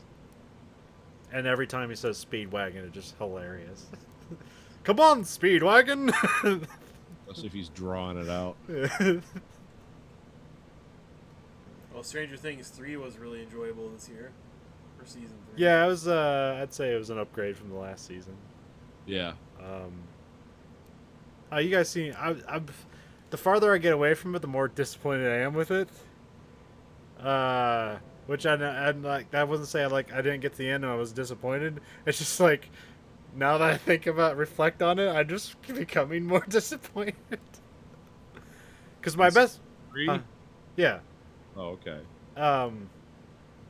Just because I think like their main goal is they're still fighting the thing from the Upside Down, and it's like I just find that lame because it just like doesn't go anywhere. It's like here they kind of give voice to it, but all it seems to do is like it wants to like destroy everything for reasons because it feels better. Yeah, there's a couple motivations I didn't understand throughout it. Like literally when it's talking about like it controlling the rats and the rats eating chemicals and taking it back to create shit, but then it's like it's having the humans doing the same thing. It's like no, get the human to get a truck and get like 500 gallons of this shit. No. Back. Have the human eat the bleach and then barf it up here.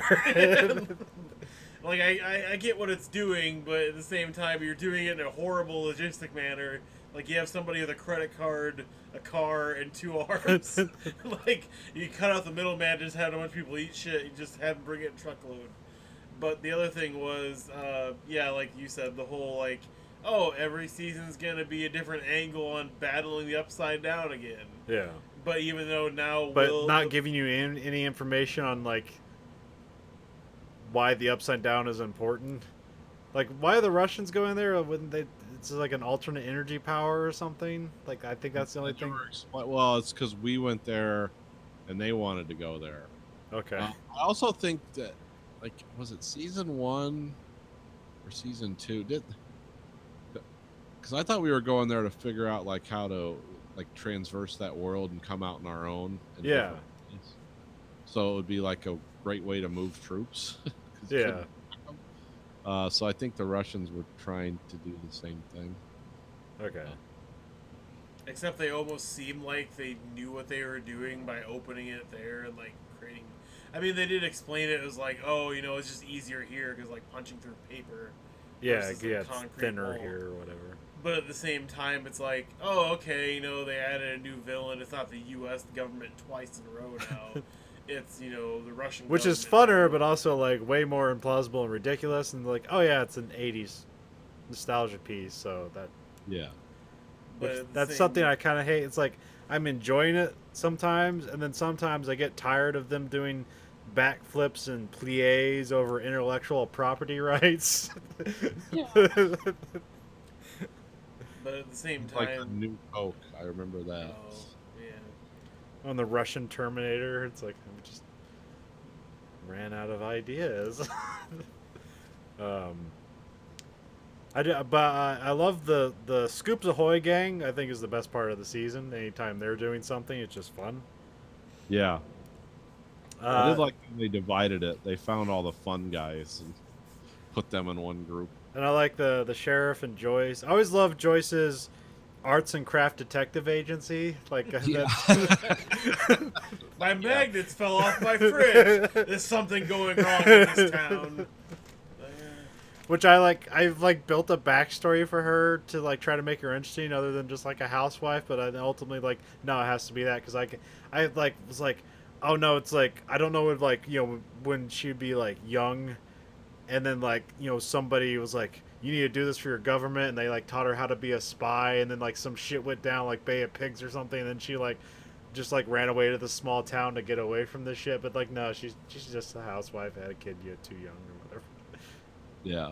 Well, because my question was about the continuation, because it does have like the little teaser at the end, Yeah. and it's kind of implied that it's probably the sheriff inside the fucking cell. Yeah. Even though they've multiple times showed what happens, the people blow up when Oh, they're yeah. inside that chamber when the laser goes off. Well, but- I know, and that's the thing, but it's never it's never shown for him. yeah, they never So show. it's just assumed maybe he just crawled through the hole or whatever, and then fucking, maybe found his way out somewhere else. In I mean, Russia. they're they leave room to bring him back in case he's not busy doing something. Yo, it's nothing like Probably me. not doing Hellboy. Yeah, I was gonna say, he's not gonna be busy doing that. Not too good. Wasn't his fault. But yeah, it almost seemed like I didn't know how they would guarantee like season 3 and what they're gonna do with it, and it was a very enjoyable season. And then it's like, well, now like the buyers moved away, everybody's kind of moving on and growing up, and it's kind of like, well, this is definitely like an end to the series, right? Because I mean, now it's dealt with again, and Eleven doesn't have powers, or might lost her powers for good or for a little while, who knows. And so it's like, oh, it kind of seems like it's not everybody got a happy ending, ending point, but that doesn't need to happen. So it's like, oh, this is a good place to leave off, and it's like, oh no, it looks like season 4. And guess what? It's the same villain. Yay! Yeah, I wonder if they'll like jump to the '90s and just start rolling in on that nostalgia or some shit. Well, I've heard that they wanted to do because these kids are all aging past these kind of roles. Yeah. I've heard that they might move to later in time. I don't know. I don't know how much more they had. I didn't really know what they had to say this season. I was sort of ambiguous, and I was like, oh, Well, this. the mall's a good setting because that's a very, that's a very essential thing to the '80s.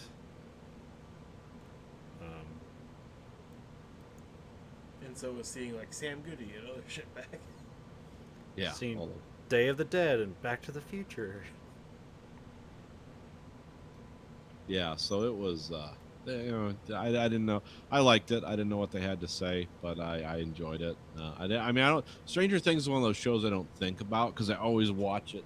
Like, I think the first season. Well, is it more nostalgic for you because it's like recreating the milieu of your childhood? I mean, sort of. These people would have been 5 5 or 6 years older than me. Yeah. But yeah, I could see like there's a lot of that. This is kind of a love letter to like those Spielberg movies and Oh yeah, stuff. yeah. Because like the prototype for this movie was Super 8, which you never hear about, but that is basically Stranger Things, just told much quicker.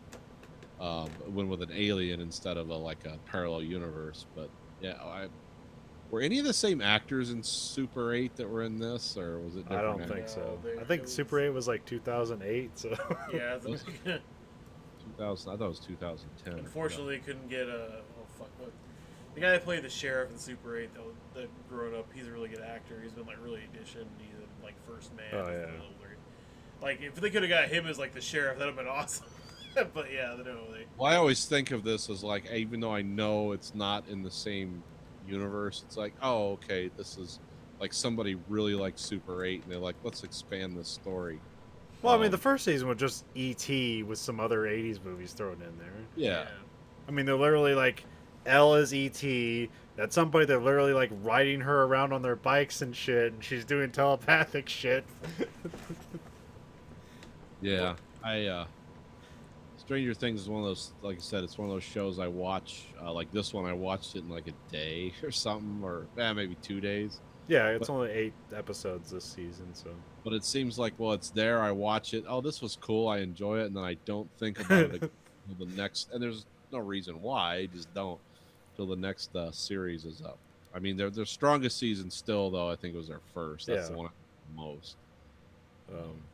Well, yeah, because See- that one, like, they had a lot of like dark things early on, and you didn't know, like, oh man, where could things go? And now it kind of just seems like, oh, we know where it'll go. Yeah, I know where it's going. This season by far was the most gory. They definitely were a lot more. They did a lot more Special effects were pretty good compared to Yeah. like last season. Yeah, That, the effects they did with that ale or whatever thing, Demogorgon or whatever. yeah, the meaty Demogorgon yeah. growing mass thing, Yeah. that was pretty good. But yeah, like as the groups go, like I didn't care for like the 3 boys because it's basically like Max and Elle were okay, but it seemed like their whole story was like this rom-com, like of these kids trying to raise themselves. Like, what are relationships? And like it's like funny and stupid, but ultimately stupid. Yeah. It's just filler. It doesn't really go anywhere. Yeah, and then Nancy's stuff is just kind of there. I mean, like it's important. It's like, see, this is what it's what it's like for a woman to try to like get anywhere in the fucking 80s. Like she's just, no matter how talented she is, she's just a secretary. Yeah, I hadn't seen Gary Busey's son in a long time. Jake until, Busey. Like, oh wow, Always plays a great asshole. oh he does. He's good at it. But no, I mean, I like that they split them up because it wasn't everybody fighting one thing the whole season. Yeah. But at the same time, yeah, they're Hey, it was nice, it all comes, it all comes together at the end, so that's nice. I'm not sure if they did that intentionally or maybe because some of these people are doing movies. That was just the way they had to film it. maybe. I mean, I don't think there's any besides like the small or the guy or the other guy's sister, the one that's dating Max. Like, how old is she? Probably like maybe like 12 or 13, maybe. I mean, I think that's probably the only one that has working hour restrictions on her on the set because of the age difference. Otherwise, everybody else is like 16, 17, 18 Yeah. or older. So, I mean, maybe, but I mean, like, there's 4 different teams this year, and the sheriff and Will's mom, and then the Scoops team was the best segments of the whole show. And then the only good segment for the boys team was fucking them confronting Billy at the fucking pool. Because that was kind of cool seeing, like, the power potential, like, fight between Elle and Billy. But other than that, like, Did you know the Scoops Ahoy, the chick, I can't remember her name. That's Ethan Hawke and Uma Thurman's daughter. oh, okay. Yeah, I knew it was Ethan Hawke's daughter. I didn't know Uma Thurman was her mom. Yeah.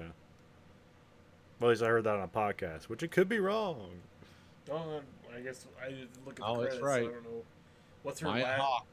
Oh. Oh, she went to Juilliard. Holy shit. Yeah, or like somebody was saying, like, hey, this is gonna be like her her bosom buddies. Like, this is like the thing she did before she became a superstar. She dressed in a sailor's outfit for a whole season. Of Became a TV show. meme of just her holding a sailor's outfit, holding a chalkboard, and you write whatever on the chalkboard. Yeah, really complicated, dark thoughts about. Yeah, I've seen that meme. I mean, the only other meme is Carrington, like, literally, like, that's my boy, or whatever, like, coming out, or whatever, and Dustin shows back up. But, like, yeah, it's... I mean, I don't know what they're gonna... It'd be really cool. I don't know what they're gonna do. I don't. I'll watch it when it comes out, and I'll appreciate while I watch it, and then I'll be disappointed when I think about it. Well, no, it'd be... Because how much time actually passed between the second and third season? Like, a year? This takes place in 1985, so yeah, I think it's a year. Okay. Because that seems like a short amount... Yeah, because they're all about Ghostbusters last season, and that came out in 1984. Oh, okay. Because a year seems like a really short amount of time to build that large of a base and a mall and all this other shit. Yeah. I mean, that's completely improbable, especially how like kind of they make what is it? What's the name of the town? Hawkins, Indiana. Yeah, they make it seem like a small town, and then Yeah. obviously, it's like turning Wabash into Fort Wayne overnight. But it'd be interesting to see the whole angle of like doing it Chapter 2 type feel, where it's like all the kids are like grown up, have jobs, and possibly families come back, or like it's resurfaces somewhere else, or they have some other problem. Like, did they really? Do you think they could just start anthologizing this? Well, my question was gonna be in season 2 with like the gang of other people like that got experimented on that had powers and shit. Yeah. Is that all wrapped up? Like, is everybody dead or in prison from that?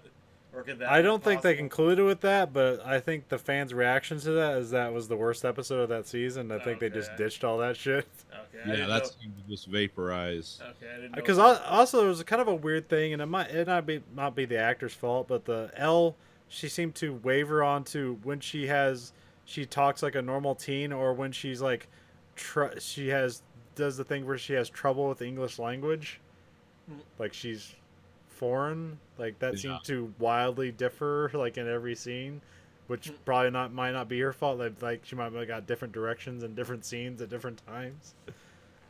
I've seen interviews with her, and I don't think she's normally. I don't know. She doesn't seem to have like a normal speaking pattern. She seems kind of weird, antisocial type. But no, like there was personality. literally scenes where she sounds like a normal person, and Yeah. then she's like, "What do you?" She talks like that Yeah. again, and there was no Explanation. no explanation. It's like, oh, you're integrating. Oh yeah, fuck this shit. And then the next scene, it's like. Hmm.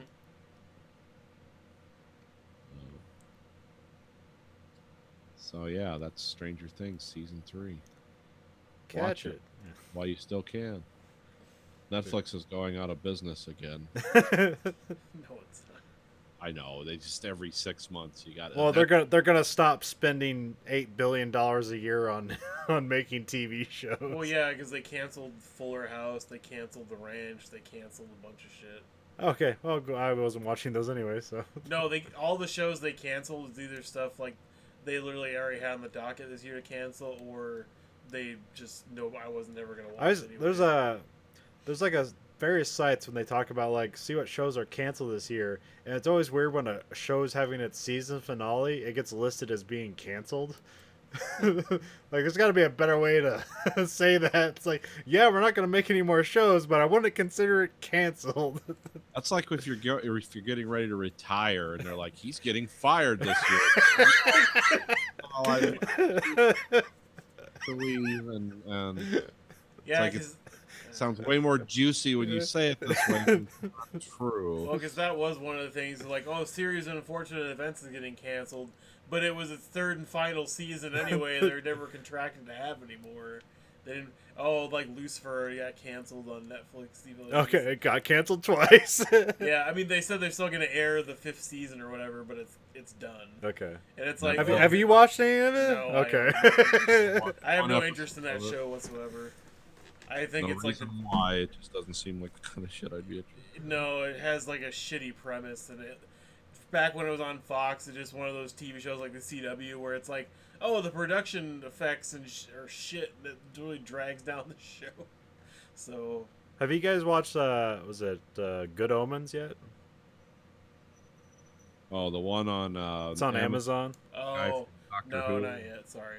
Yeah, Yeah, I've been I watched the meaning first episode. It's pretty interesting. I just didn't get back into it yet. Is that that's the show with like the angel and the guy from the one that everybody complained and told Netflix to cancel, even though Netflix is Yeah. never- Cancel this Netflix show.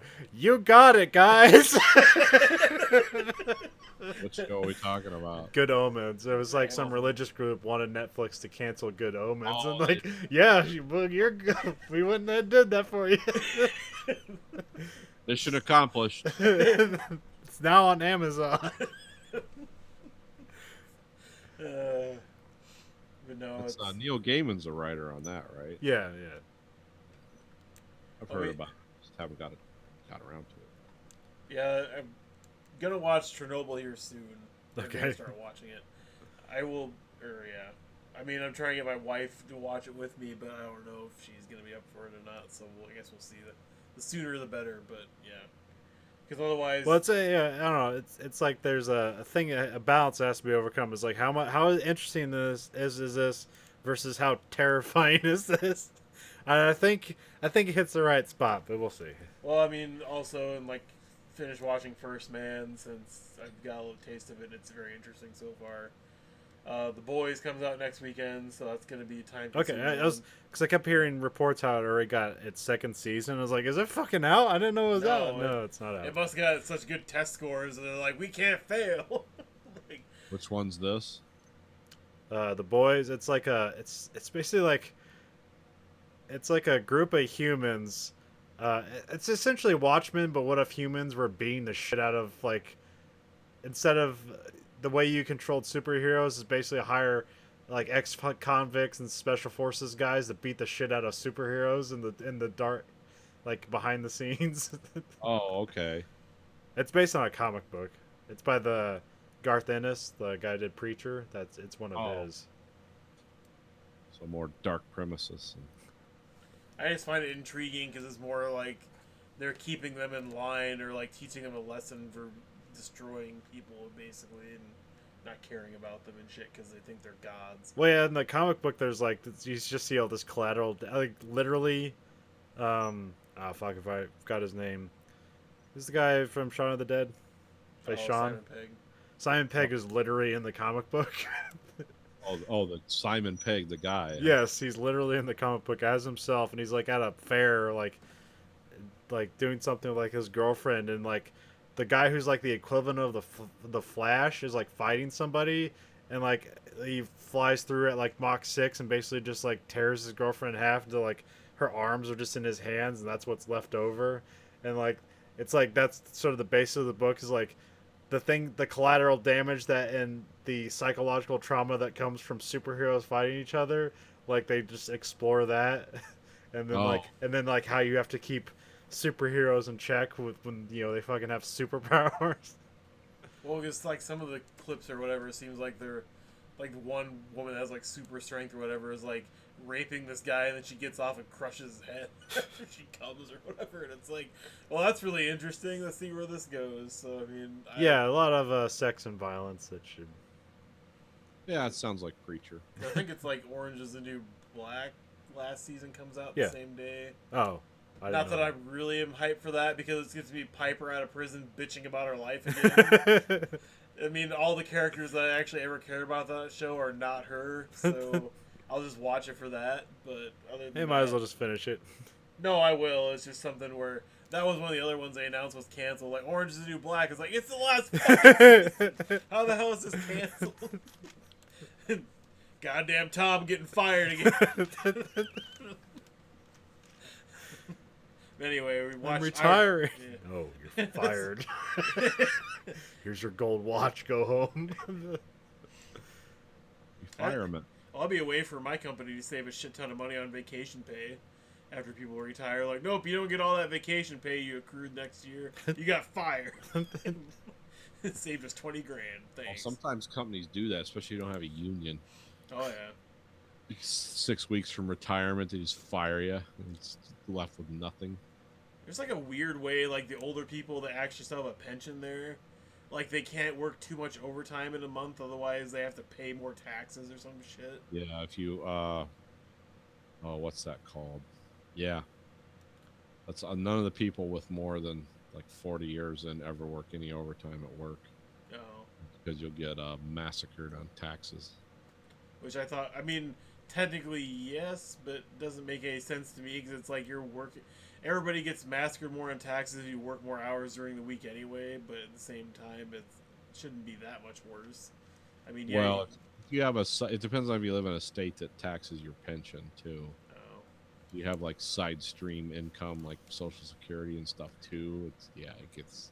oh. I mean, you make $180,000 a year with all that money coming in, which is a lot of money. Because like Michigan, one of the reasons they can't retain people is they tax your pension here as income. So whenever anyone like retires or whatever, they're not, they just leave. So I have so many empty houses here too. That and there's not much. If you don't have a good job, there's not much left here. Either. Let's go to Florida and retain our pensions. Yes. I'm surprised anybody. I mean, yes, it's all money that technically you accrue by working for a company, and technically it's a salary being paid by the company after you retire.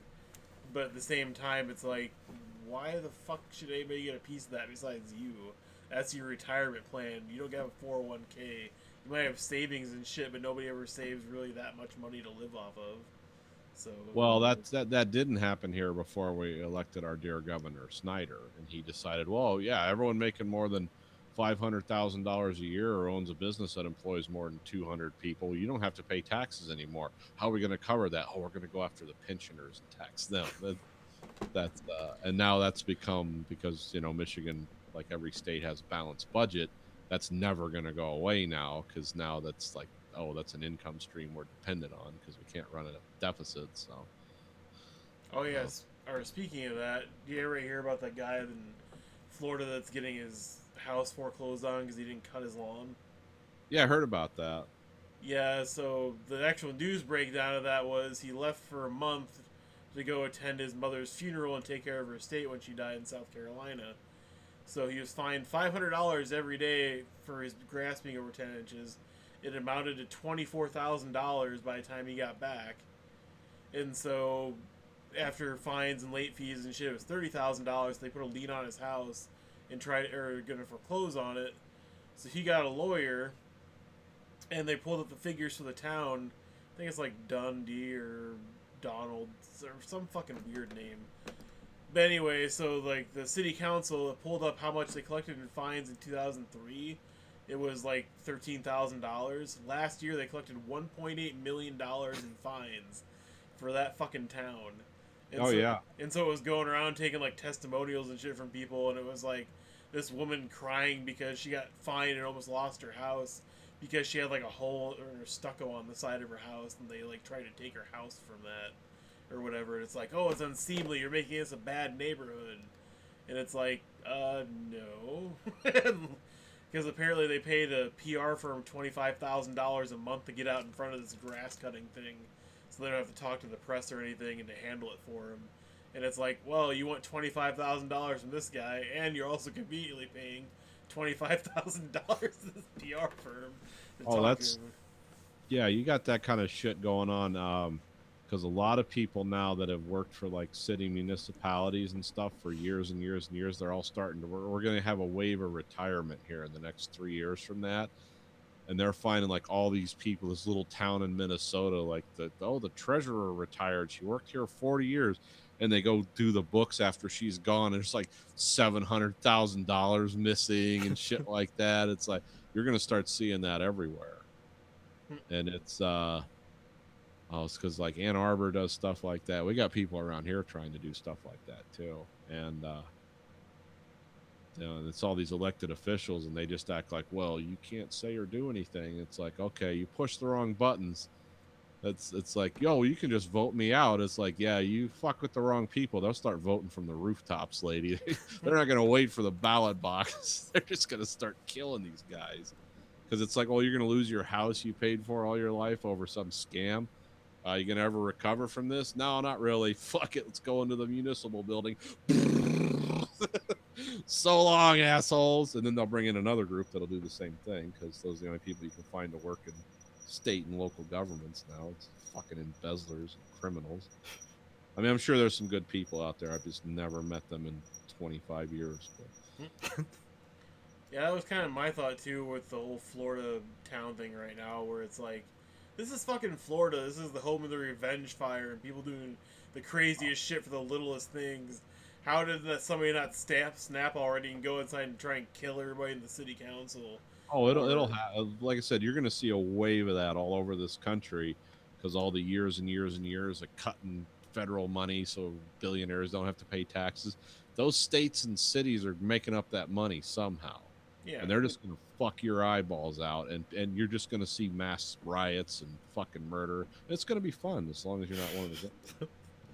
Well, unless I for It's going some to be reason, well deserved. Put it to you that way. unless Conlon's solar panel blackout curtains take off, I'm gonna say we're all in the red. Like no one's- That YouTube ad money is just really gonna churn us around. Oh. Well, even if I had a bunch of money and someone just tried to fuck me like that, it's like, well, okay, I'll take the hit and pay the money. But you know that you will also take the hit at some point later once you've forgotten about me, because there's men that can be summoned from Eastern Europe, I'm sure, that'll videotape it so I can watch it later and enjoy it. Because that's what you do now. Because God forbid anything's legit or you can talk to anyone or work out your problems. No, people hate doing that. Well, it's not Just even litigate and see what happens. It's not even work. Yeah, because they'll lawyer up on you, and you're just fucked unless you're willing to spend an equal or greater amount of money. It's like you'll get out of it, but then you'll owe some lawyer a bunch of money. So it's like, oh, you're fucked either way. Or do the thing where you basically go through law school to defend yourself. Or, yeah, you could do that too. You could waste years of your life to protect yourself from the scum of the earth. But the plus side is at least you have new job training after you're done with it. So anyways, we watched 1999's The Iron Giant, Yes. directed by Brad Bird, Starring Groot. who also directed The Incredibles and Mission Impossible Ghost Protocol. I think so. Let me get That's his name. pretty good list. Yep. Oh, yeah. Made his money. And maybe Titan AE? I can't remember if he was affiliated with Titan AE or not. If he was, I'm surprised he didn't go down with that ship. Yeah, I remember being incredibly disappointed with Titan AE. It had a lot of promise. It basically, it had that look kind of like of heavy metal, but it wasn't going to be like all sex and violence, but it was, and then, yeah. Yeah, his feature films include a writing credit for Batteries Not Included. Okay. Yeah, 1987 Spielberg flop. it's a then- good movie. Huh? It's a good movie. Yeah, it was okay. Didn't make any money. Then The Iron Giant, The Incredibles, Ratatouille. Oh, another solid animation. We're on that. Mission Impossible Ghost Protocol, Tomorrowland. Uh-oh. That was a good movie. Yeah, it was, but they lost Oh, I know. think Disney's biggest loser ever? Or close to it? Don't know. Maybe? Who made Pluto Nash? Fox. Fox did. Okay. Disney's. Oh man, it is Disney's biggest loss. It's one of the. It's either that. I know it was like a $200 million movie that made $200 million in the theater. So that Oh. means they lost $200 million just on advertising it and stuff. Yeah, and The Incredibles too. Yeah, it's a great movie. Those are the. Incredibles 2 is not very good. I mean, I don't know about plot wise. I don't think about it, but I remember watching that and like, this is one of the greatest action movies this year, and that was the same year Mission Impossible, Oh, the whatever the latest one came out, yeah. Fallout.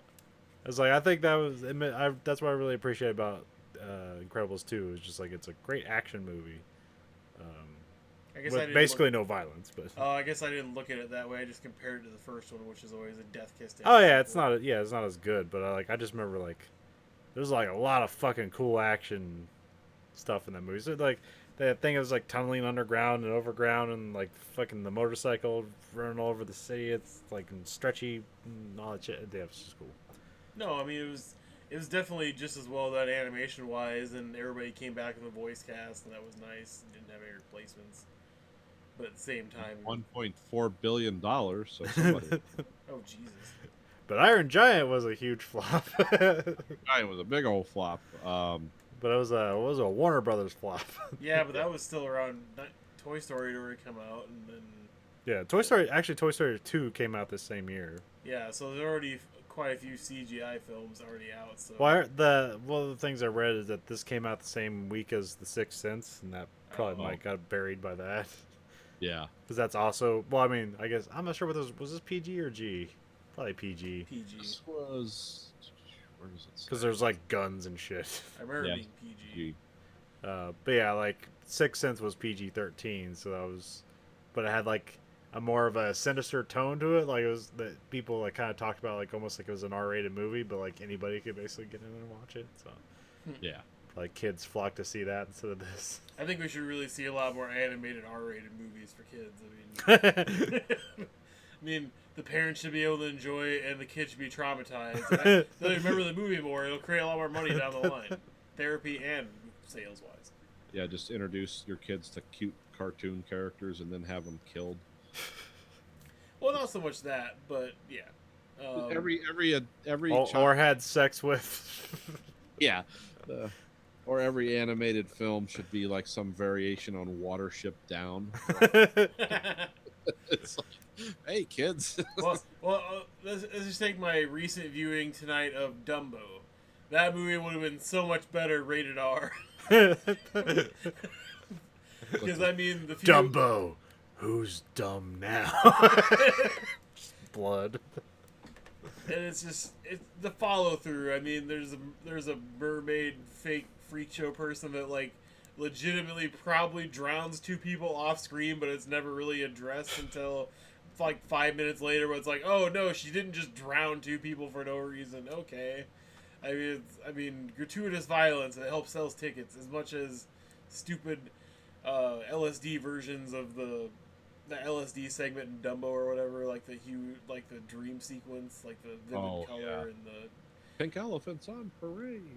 well, the whole like emphasis of that movie is that Michael Keaton's character, the villain, can't find a big ticket act to sell his dreamland, basically fucking Disney World, to people to come.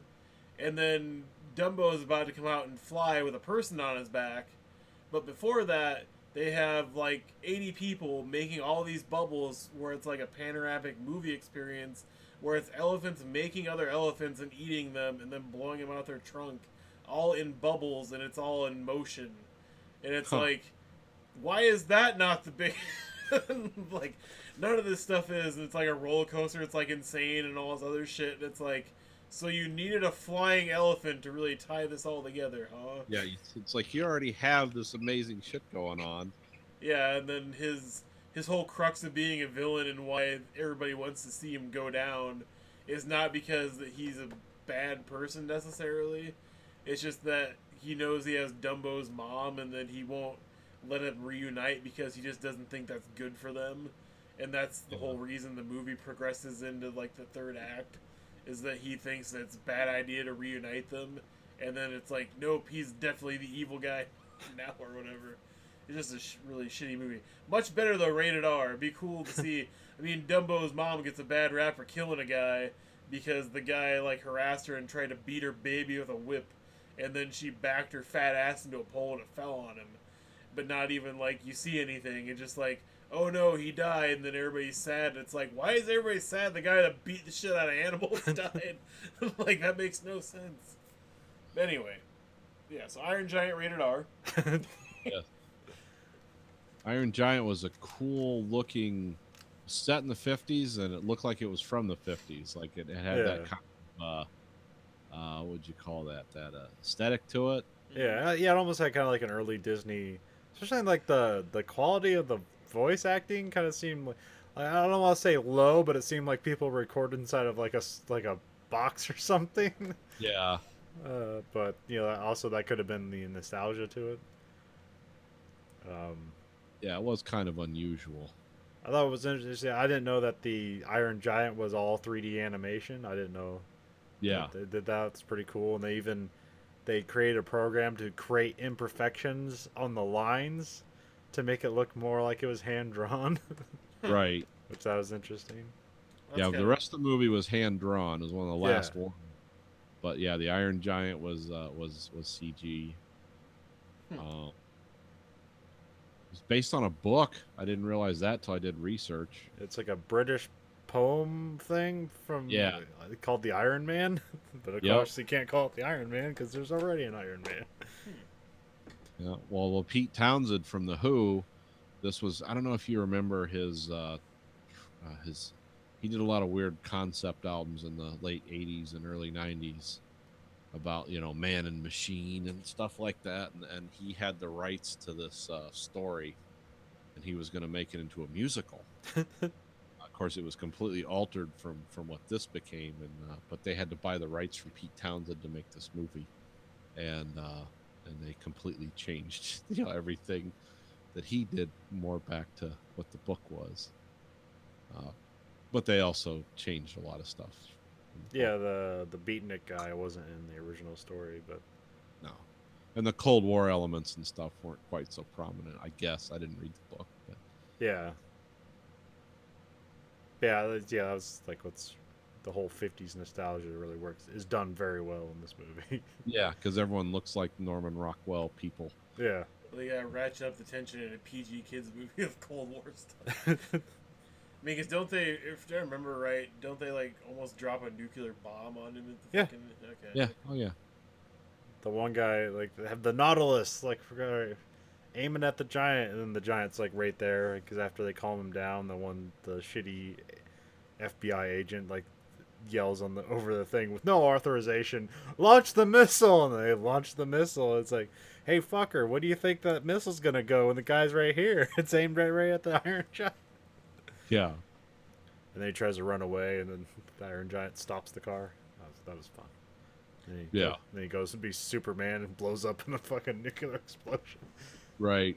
It's really nice nuclear explosion because that's how they explode in space. It's a very three-dimensional explosion.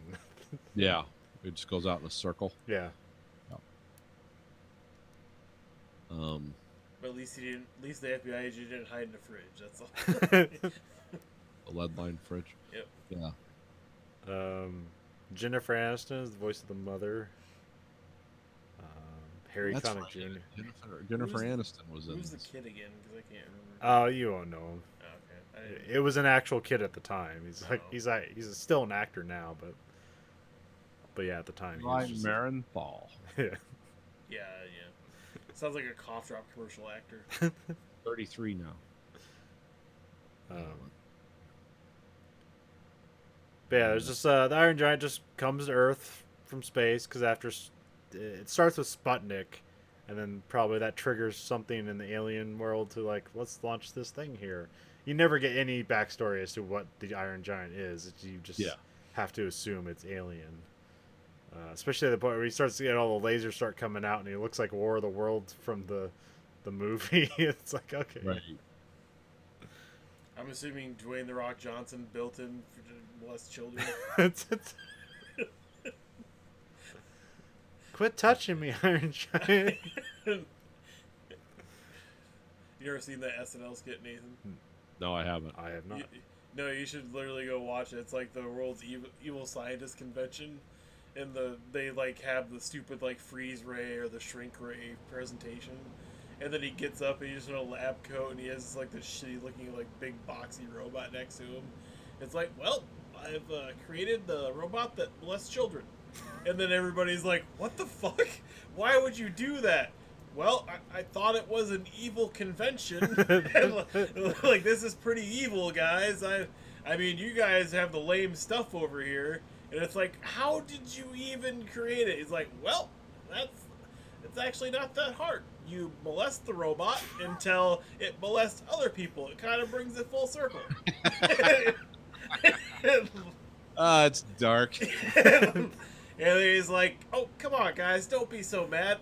Let's go across the street to the medieval themed burger restaurant." And they're like, "You mean White Castle?" Yeah, the medieval themed burger restaurant. And then it just turns into, and then there's this one guy that keeps going like, "Yeah," and then there's like that, and then he's like, "Yeah, that guy gets me." He's like, "No, I don't." And like, I don't get the child molesting robot guy. And then it just becomes a giant ad for White Castle.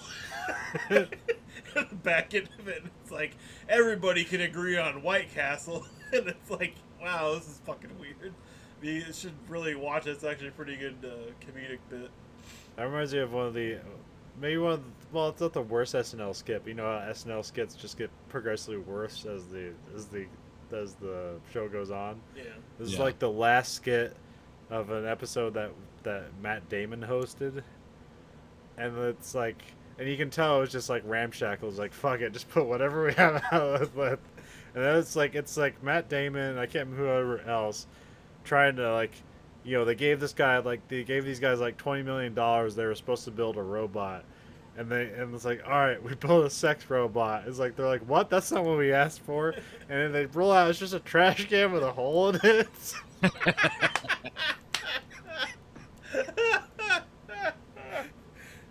And then they're trying to sell it, and then eventually like the guys get pissed off and just walk away, and then like there's like a guy inside the inside the trash can. It's like, did we get the grant? Oh God.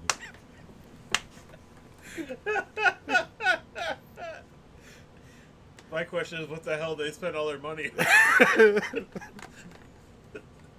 My favorite was this is old. It was the Michael J. Fox Saturday Night Live, where they had like the worst idea for clowns, and they were being fired from being clowns because Michael J. Fox was Stingy the Clown, and he would slap people with nettles, like stinging nettles, and then for his final act, he had like a ruler with a needle on the end. He's like, "Oh no, kids, here comes Stingy," and these guys are like, "Okay, this is terrible.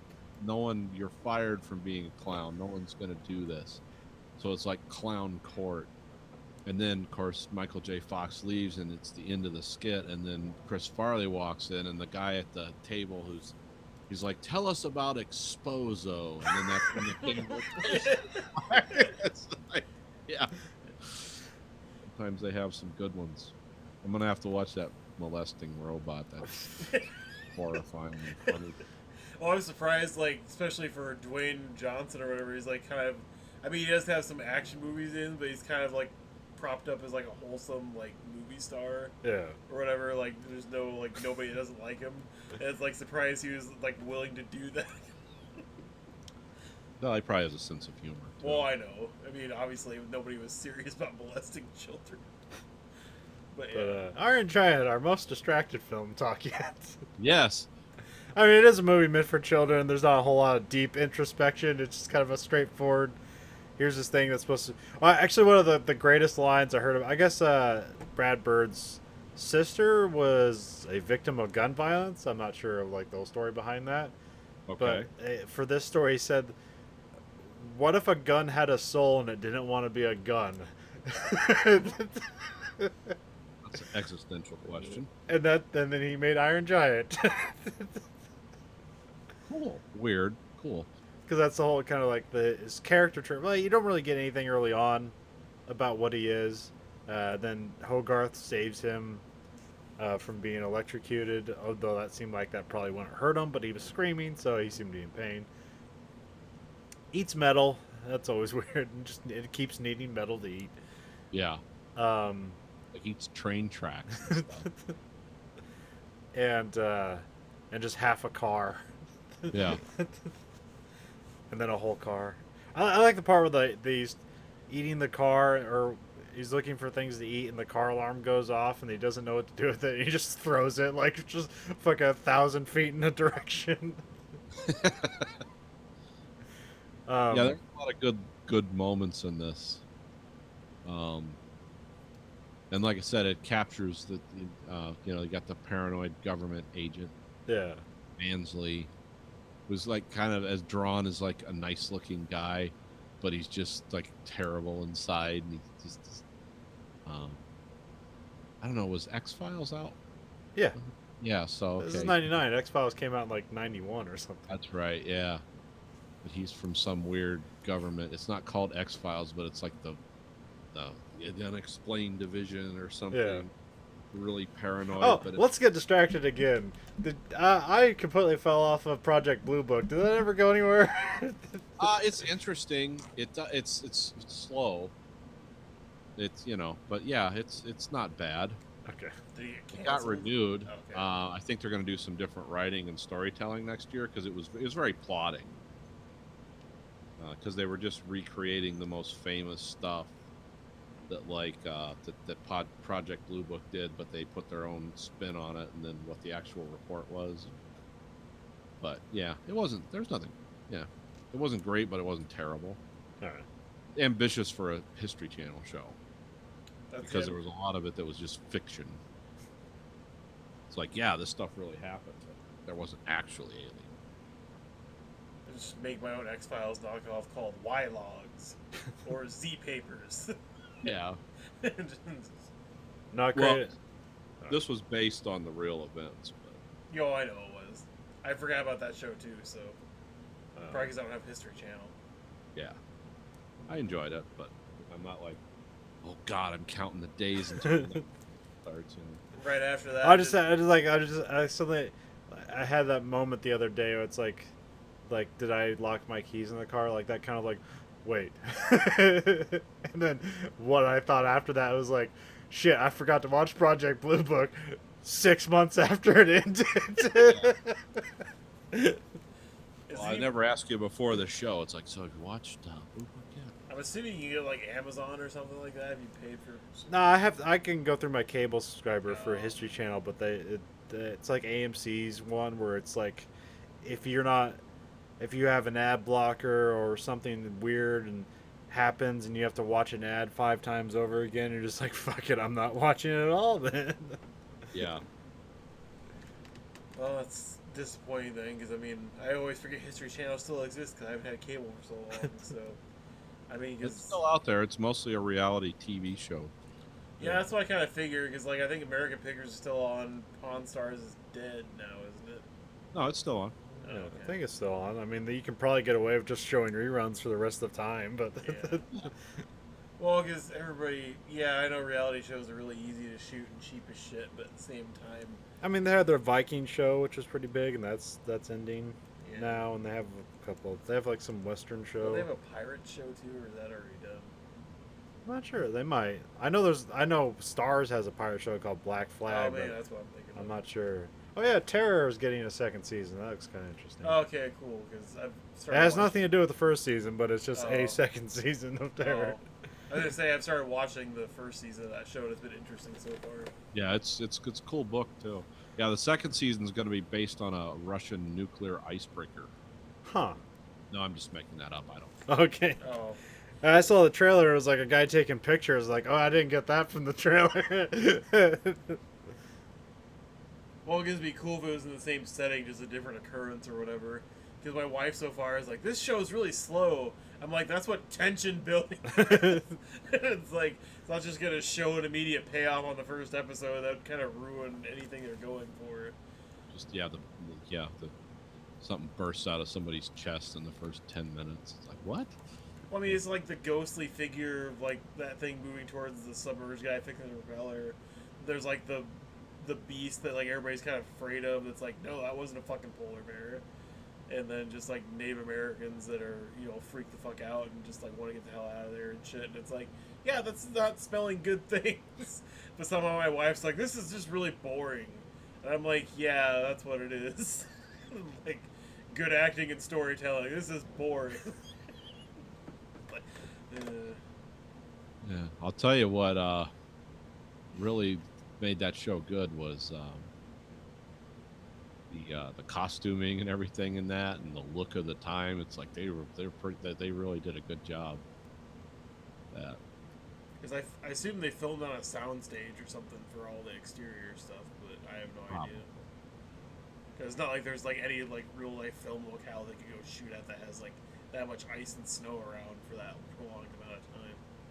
Probably not anywhere you'd want to hang out. No. Anyway, the Iron Giant. We keep It going. depicts the 50s really well. Yeah. Yeah, I wish there would be. Yeah, I'd want to see a Cold War animated movie in this style. Yeah. That would be cool. It But- does make it oh, what would that be? Yeah, it does make it seem kind of I don't know, they did a good job with it. Makes it seem like how would you say that? Well, we delve into a lot of Cold War fiction here, and this is probably the first Yeah. animated version of that we've probably Right, watched. right.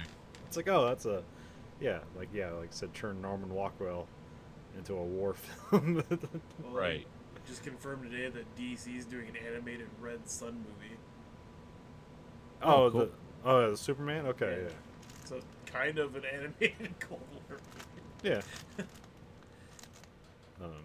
Well, yeah, that Superman works well in this movie because that's who the Iron Giant aspires to be. Even though I don't think he can read, so the only thing he knows about Superman is he does this.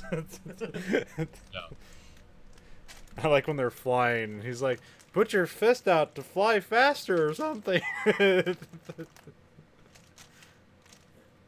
Yeah, they had I'm trying to there was so many little good things in this movie. But yeah, like you said, the voice acting was kind of weird. The Harry Connick character was that was strange. Well, he's a beatnik who makes art out of a junkyard, and the Iron he Giant owns- needs to eat junkyard. Yeah. I like when he's sticking up for the guy who's like, he's just the crazy guy in the cafeteria, and then he's like, I saw it too, and he tells the kids like, we gotta stick up for the crazy people because who else is? It's like, okay, makes him Yeah. slightly endearing. Then he, Little Holmes then he gets a squirrel stuck in his pants. Yeah. By choice or by accident. And I'm like, I think this was an accidental squirrel. well, I mean, It started out as an intentional squirrel and became an accidental squirrel. well, I mean, in animated movies, I mean, especially, you're definitely going for that, like, E.T. or, like any other animated or live-action family movie where it's, like, somebody's trying to keep a secret because the government finds out will ruin it or destroy Yeah. it. And blah, blah, blah. You need, like, some small social circle type of thing. So as much as I didn't like the junk art character either, like, yeah, it's... You can't just have him and his mom and, like, them occasionally run into somebody because... It'll be maybe too Well, the small. mom's single because I guess the dad was a fighter pilot and something. Yeah, it's kind of like implied like he's getting. It looked like he was in World War II or something. Yeah, it would either be that or fuck. Korea? When was the Korean War? No, it was like 1950 something. Yeah. Yes, 152. Yeah. So yeah, his dad was dead, and it was just implied he was in the military and died on a plane. Yeah. Which I had to like watch that scene a couple times. Like, oh, okay, wait a minute, this is what they're doing. Because I wasn't sure if because I thought it's like, oh, his dad just left, which that happened a lot in the 50s too. Yeah. Oh. But yeah, it's like you never see like a movie about the 50s where it's well maybe you do, but like single mother just trying to make it, like that's usually not the thing they focus on. Yeah, that's like a But then they just try to hitch her up with a man again, so you know all her hard work. need a man to set her straight. Which they didn't do in this. But you know, it's a movie about a kid and his giant robot. So Yeah, essentially, there's social commentary here, but it's more about the Cold War and the nature of what's my purpose. yeah, Is there any like I think there's like maybe even one or two animated movies mainstream that Disney or major studio have done where like both the parents are actually alive. Like it's always one's dead, either the mom's dead or the dad's dead. There's like never a full like functioning family, except The Incredibles and I think like Inside Out. Even though I've never seen it because I've seen a clip and it was like the mom and it's dad. a good are in movie. that. Yeah. So it's like I can't think of any other ones off the top I of don't my know. head. You don't really see the parents at all in Toy Story, but I think there are parents in that one. Well, I know the mom has a voice, but I don't think I've ever heard the dad in it though. Yeah, but you basically never see him anyways. Yeah. Well, me. Yeah. It's But yeah, usually that's the thing. That's always like, because you always gotta like hitch up the other parent. It's like the divorce or the death is the thing that troubles the child, and then they go off on wonderful adventures, and then that brings these two adults together trying to save the kid, and that becomes a relationship. It's just a very pretty tired trope, but What about Bambi? yeah. Be yeah, that hunter got divorced and he just needed some food. Well, the reason I mentioned that is this movie had a weird scene in it where they were watching a Oh deer. yeah. Completely forgot Iron about that. Giant like touched it, and it was like, oh, cool. And then it just gets blasted by hunters. Like in the next, it's like there's just groups of people walking around these woods massacring because the Iron Giant didn't understand death, right? Yeah. Because he didn't understand where the kid's dad was or something, and he was, I remember that was like a weird, like, oh, this is the Bambi moment. when he said doesn't understand death, I just expected him to like step on somebody and like try and pick him up and ragdoll him back to life or whatever, and just Shake the corpse. like, come on, I only nudged you. Just some more blood and sinew flies out every time he shakes. But yeah, I mean, overall, it was a fun movie. I guess the problem is I watched it 2 weeks ago, so I'm kind of like not fresh on ideas. But that seemed to be one of the problems with it. Like as soon as I watched it, I almost forgot. Like, well, okay, I know Vin Diesel voiced the robot, and this was like one of his. This was like prototype Groot, which is what everyone mentions. But I really didn't like nothing in this movie greatly stuck with me. Like, oh, that was a great. No, it's mostly visuals. It was a fun movie. Yeah, Yeah, like I don't know. Like I said, it's a kids movie, so there's not a whole lot. And it's not really being like having you read into too much. It's just kind of presented as is. So it's not something we're gonna like chew on. We're just gonna get here and distracted by other movies and SNL and whatnot. Yeah, I mean, it's also You want to hear about my old Yeller zombie outbreak pitch?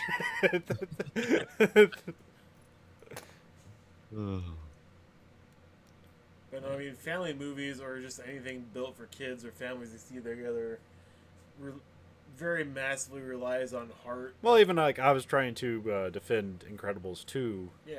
and I didn't bring up a whole lot other than I thought it was like cool looking, and it's Yeah. like it's Brad Bird again making a good movie, and it's a sequel, but No. it's like I don't have anything to like other than like I think it's a really good action movie for like what is essentially a PG/G rated movie. No, and the first one actually had good action scenes too, so it wasn't Yeah. anything that wasn't already established. It was just more of like hard to explain like what hard of a movie is to some person because everybody has a different movie that means something to them more than the other person. But it's just either it has like a character or something that makes it seem more realistic or makes it identify with the audience better. And it's so hard to pull off in that way because usually the writing has to be good. It has to have good subject matter and characters you can identify with. And that's so hard to do all three of those things.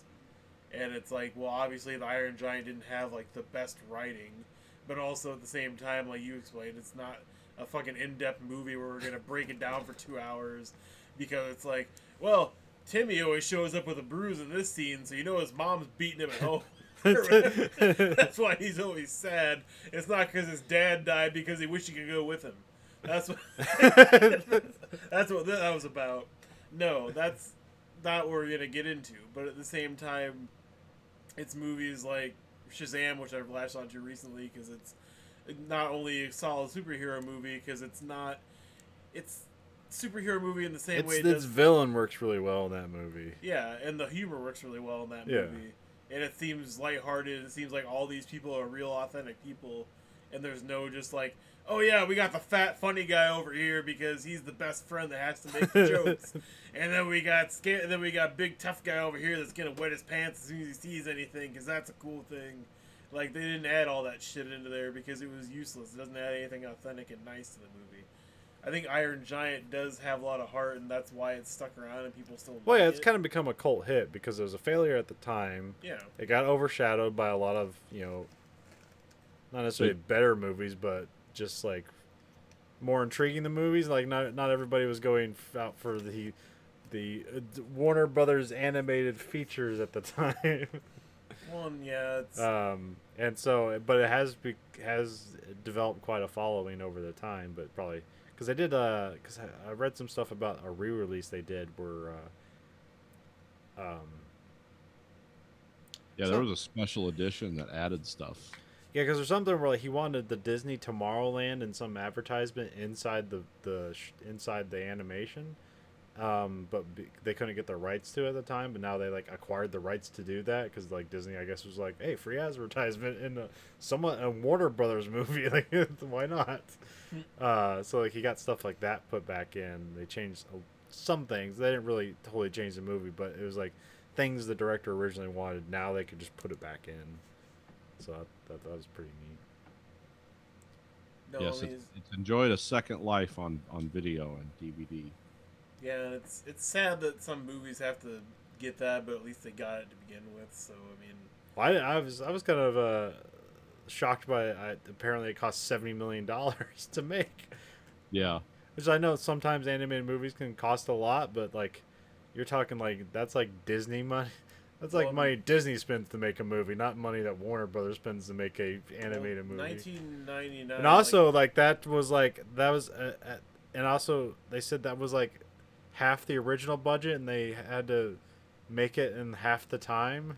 So it's like here's half the budget, make it twice as fast, and they still got it done. So that's kind of impressive. well, what the hell would the movie have been for 140 million? I don't know. All CGI? Is that why it's hand? I don't know. That's fucking weird. You think if the budget would be half what it was for half the time, or like double what it was for half the But time? also not the half whole what it was for there's half the it's time. like it's a whole sham about like reported budgets and actual budgets anyway. So Oh, I know, because it doesn't matter if a movie makes $5 billion. Like, nope, we lost $5 million on that. better take the tax right off now. Like, yeah, there's a whole industry around advertising these movies too. It's like a separate, entity. How many tie-ins can we have? well, yeah, because did anybody ever see that fucking Spider-Man Audi commercial, the full length one, not the cut down one? no. That came out before Far From Home. It's literally him and his best friend. I can't remember the character's name right now. Yeah. But they're about to go to science fair. They have a homemade battery pack for like a house that they built, a model test house. And they enter the gym, and it's all these people with all these amazing science fair projects. And they're like, "Oh my god, we're gonna lose." And they're like, "Wait, I got something I can do." And then he calls this guy at Shield and bribes him to have Spider-Man comes by his kid's birthday party. Also, he can steal a prototype from Shield to use in the science fair to cheat and win. And it's an Audi fucking, convertible. And it's like, did Spider-Man just cheat at a science fair to get an Audi? And commit car theft? And blackmail? Like, why the fuck did they do this? Your friendly neighborhood Spider-Man teaching morals to all the children. And I was like, do these people know what the fuck Spider-Man is at all? Because this makes no sense. Cheat to win in a cool suit. And then when they cut down the commercial, it was just him getting to the garage saying the car was cool and driving it to the high school, and that was it. And it was like, yeah, that should have... I mean, this commercial makes no sense still, but that should have been the only commercial you ever aired. It still makes no sense. It's like, oh, cool, I can, like, swing around New York and do gymnastics and do whatever I want, or I could drive this car. Could have had David Lynch do it. He's done something like it before. Have you seen? I've seen stuff pop up in my Reddit and YouTube feeds of David Lynch getting pissed off during set of the last season of Twin Peaks. I think that was staged as a joke. Oh, was it? Okay. I could be wrong, but I think as I remember, it's like, oh, by the way, that never. Oh, is Really? that the actual last season now again? Well, yeah. I mean, the guy who runs Showtime said he's always opened up to another season, but like if you watch this clip, it seems like that's why it might not be another season. It was like some producer telling him like we're worried about time, and he just like rips off his headset. It's like, who the fuck cares? We'll shoot the scene however long it fucking takes. I don't care. Why do you worry about time? You're not showing any fucking commercials on Showtime. Well, at Yeah, I've some point, seen that, but I've heard different opinions on it. Like that was a whole. But then there's also another video where he's carving a dildo on set out of styrofoam. oh, I thought you just meant like started off with a dildo and started like No, whittling he's- it down with a knife. He has like this rake thing that you used to like shape the Yeah. styrofoam, and he's like making a cylindrical object, and he's like done. He's like, I made a dildo. And that's and because it's David Lynch, you're like reading into it way too much. What does the dildo mean? Did anybody actually go see Far From Home? Because I haven't yet. No, I intended to. I got some glasses to see if I could stop my Oh, you're movie thanks. migraines. What's special about those? No, they're just cheap sunglasses. So you Oh, get okay. the sunlight right on it. I mean, have you tried? Do I look cool now? Have you Yeah. tried just like doing a night showing? So maybe the. I mean, I can. I just usually don't like going to the movie theaters at night. No, I don't either. Because not only is it pricey, Well, but I it's think more packed. the worst thing, probably the thing that keeps me away from the movie theaters, I don't like walking in the movie theater and then walking out and it's like, fuck, where'd the day go? It's like I walked in at 12, now it's 4:50.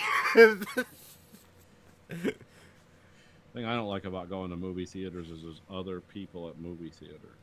Yeah. Well, that's why I go early in the day, because then it's just like it's me and 3 old people. Yeah, because at like 9 o'clock in the morning, you can go see any movie you want for the most part, unless it's a brand new release that day type shit, and you can go see it for like $5. Yeah. So it's cheap as shit. Because I don't. The last time I like went to like a sold out theater was Avatar, and I had to sit up front. Yeah. And so basically, just ruined that whole experience. Yeah, it's like going to see IMAX Superman again with Brandon Ralph. Where That was everybody- terrible. Yeah, I mean, the movie itself was terrible, but maybe. But it was how. So we had a. It was an IMAX theater, but it's a dome IMAX theater, and it's really Oh. meant for like nature shows and shit, but not for movies. And we went there to watch a movie on it, and the problem is like. So a movie's like kind of like in an IMAX format, it would like fit the whole dome, and it'd be kind of like it would at the edges. It'd be kind of like weirdly, fish-eyed or whatever. Yeah. But because this is a movie and the way the aspect ratio works, you just have these like dark half circles, and then the edges of the screen are so fucking warped that it's hard to concentrate on what the fuck is going on, especially if something's going from the right of the screen to the middle and left to the middle. Anything going from the edges to the middle looks fucking weird and elongated and warped by a crystal prism. It's like, Just thinking about watching that movie makes me want to throw up again. So. because like the seating was neat because you weren't staring at a screen. The screen wasn't in front of you; it was on the ceiling. So you had like these seats that just like pointed you up at the ceiling. So I was like, "This is kind of cool," but like, yeah, it was. Yeah, for watching a BBC nature thing shot. Yeah, for- that would have been cool, but like, because like when you see the trailers, the whole thing is filled with the nature trailers. And then you watch the movie and like here comes the Half Dome, and then like you can't understand half the movie. And also that movie is loud and shaky cam and stupid. That's where Kevin Spacey was Lex Luthor, right? Yep. Yeah, I remember that one. Iowa's own Brandon Ralph. What's he done since then? Well, he's gonna be Nothing He's good. gonna be Superman again Oh, are they making him super? Oh wait. on the CW show, and the Crisis Infinite Earth thing with Arrow crossover.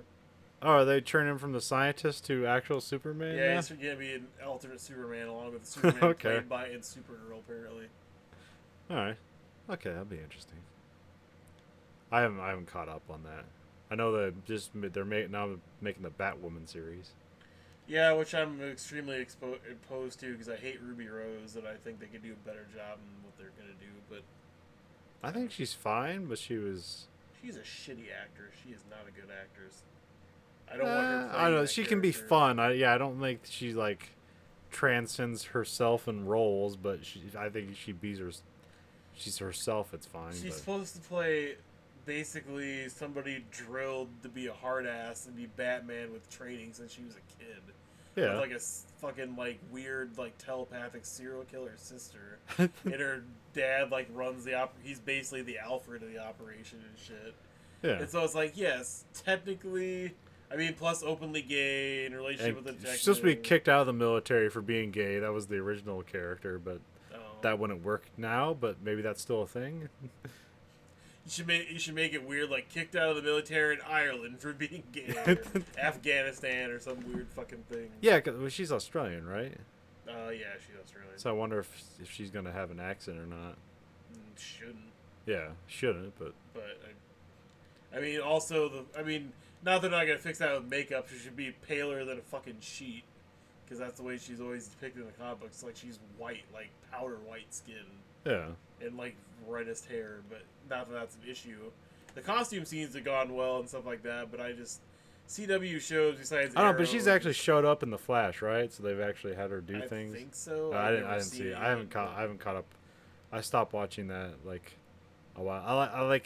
I watched like I think like the third season of Flash and I liked it, and then I just kind of like stopped catching up on it because Arrow was getting bad and Flash was getting better, or it was always fine to begin with. It was fine, and then Supergirl was just kind of weird. It was like enjoyable, but like just kind of weird. And then was it Legends of Tomorrow? It was just kind of it's fun but stupid. I watched the first episode of that and I was so pissed I never watched another episode because they pissed all over everything the comic books did in that universe for that show. So yeah, Iron Giant. Yeah. Gotcha. Oh. Like, All right. Well, this week for was there anything else? No, let's go. yeah, sorry. This week for the American Greed Factory podcast. This is Nathan. It's Colin. Andrew. Goodbye, America.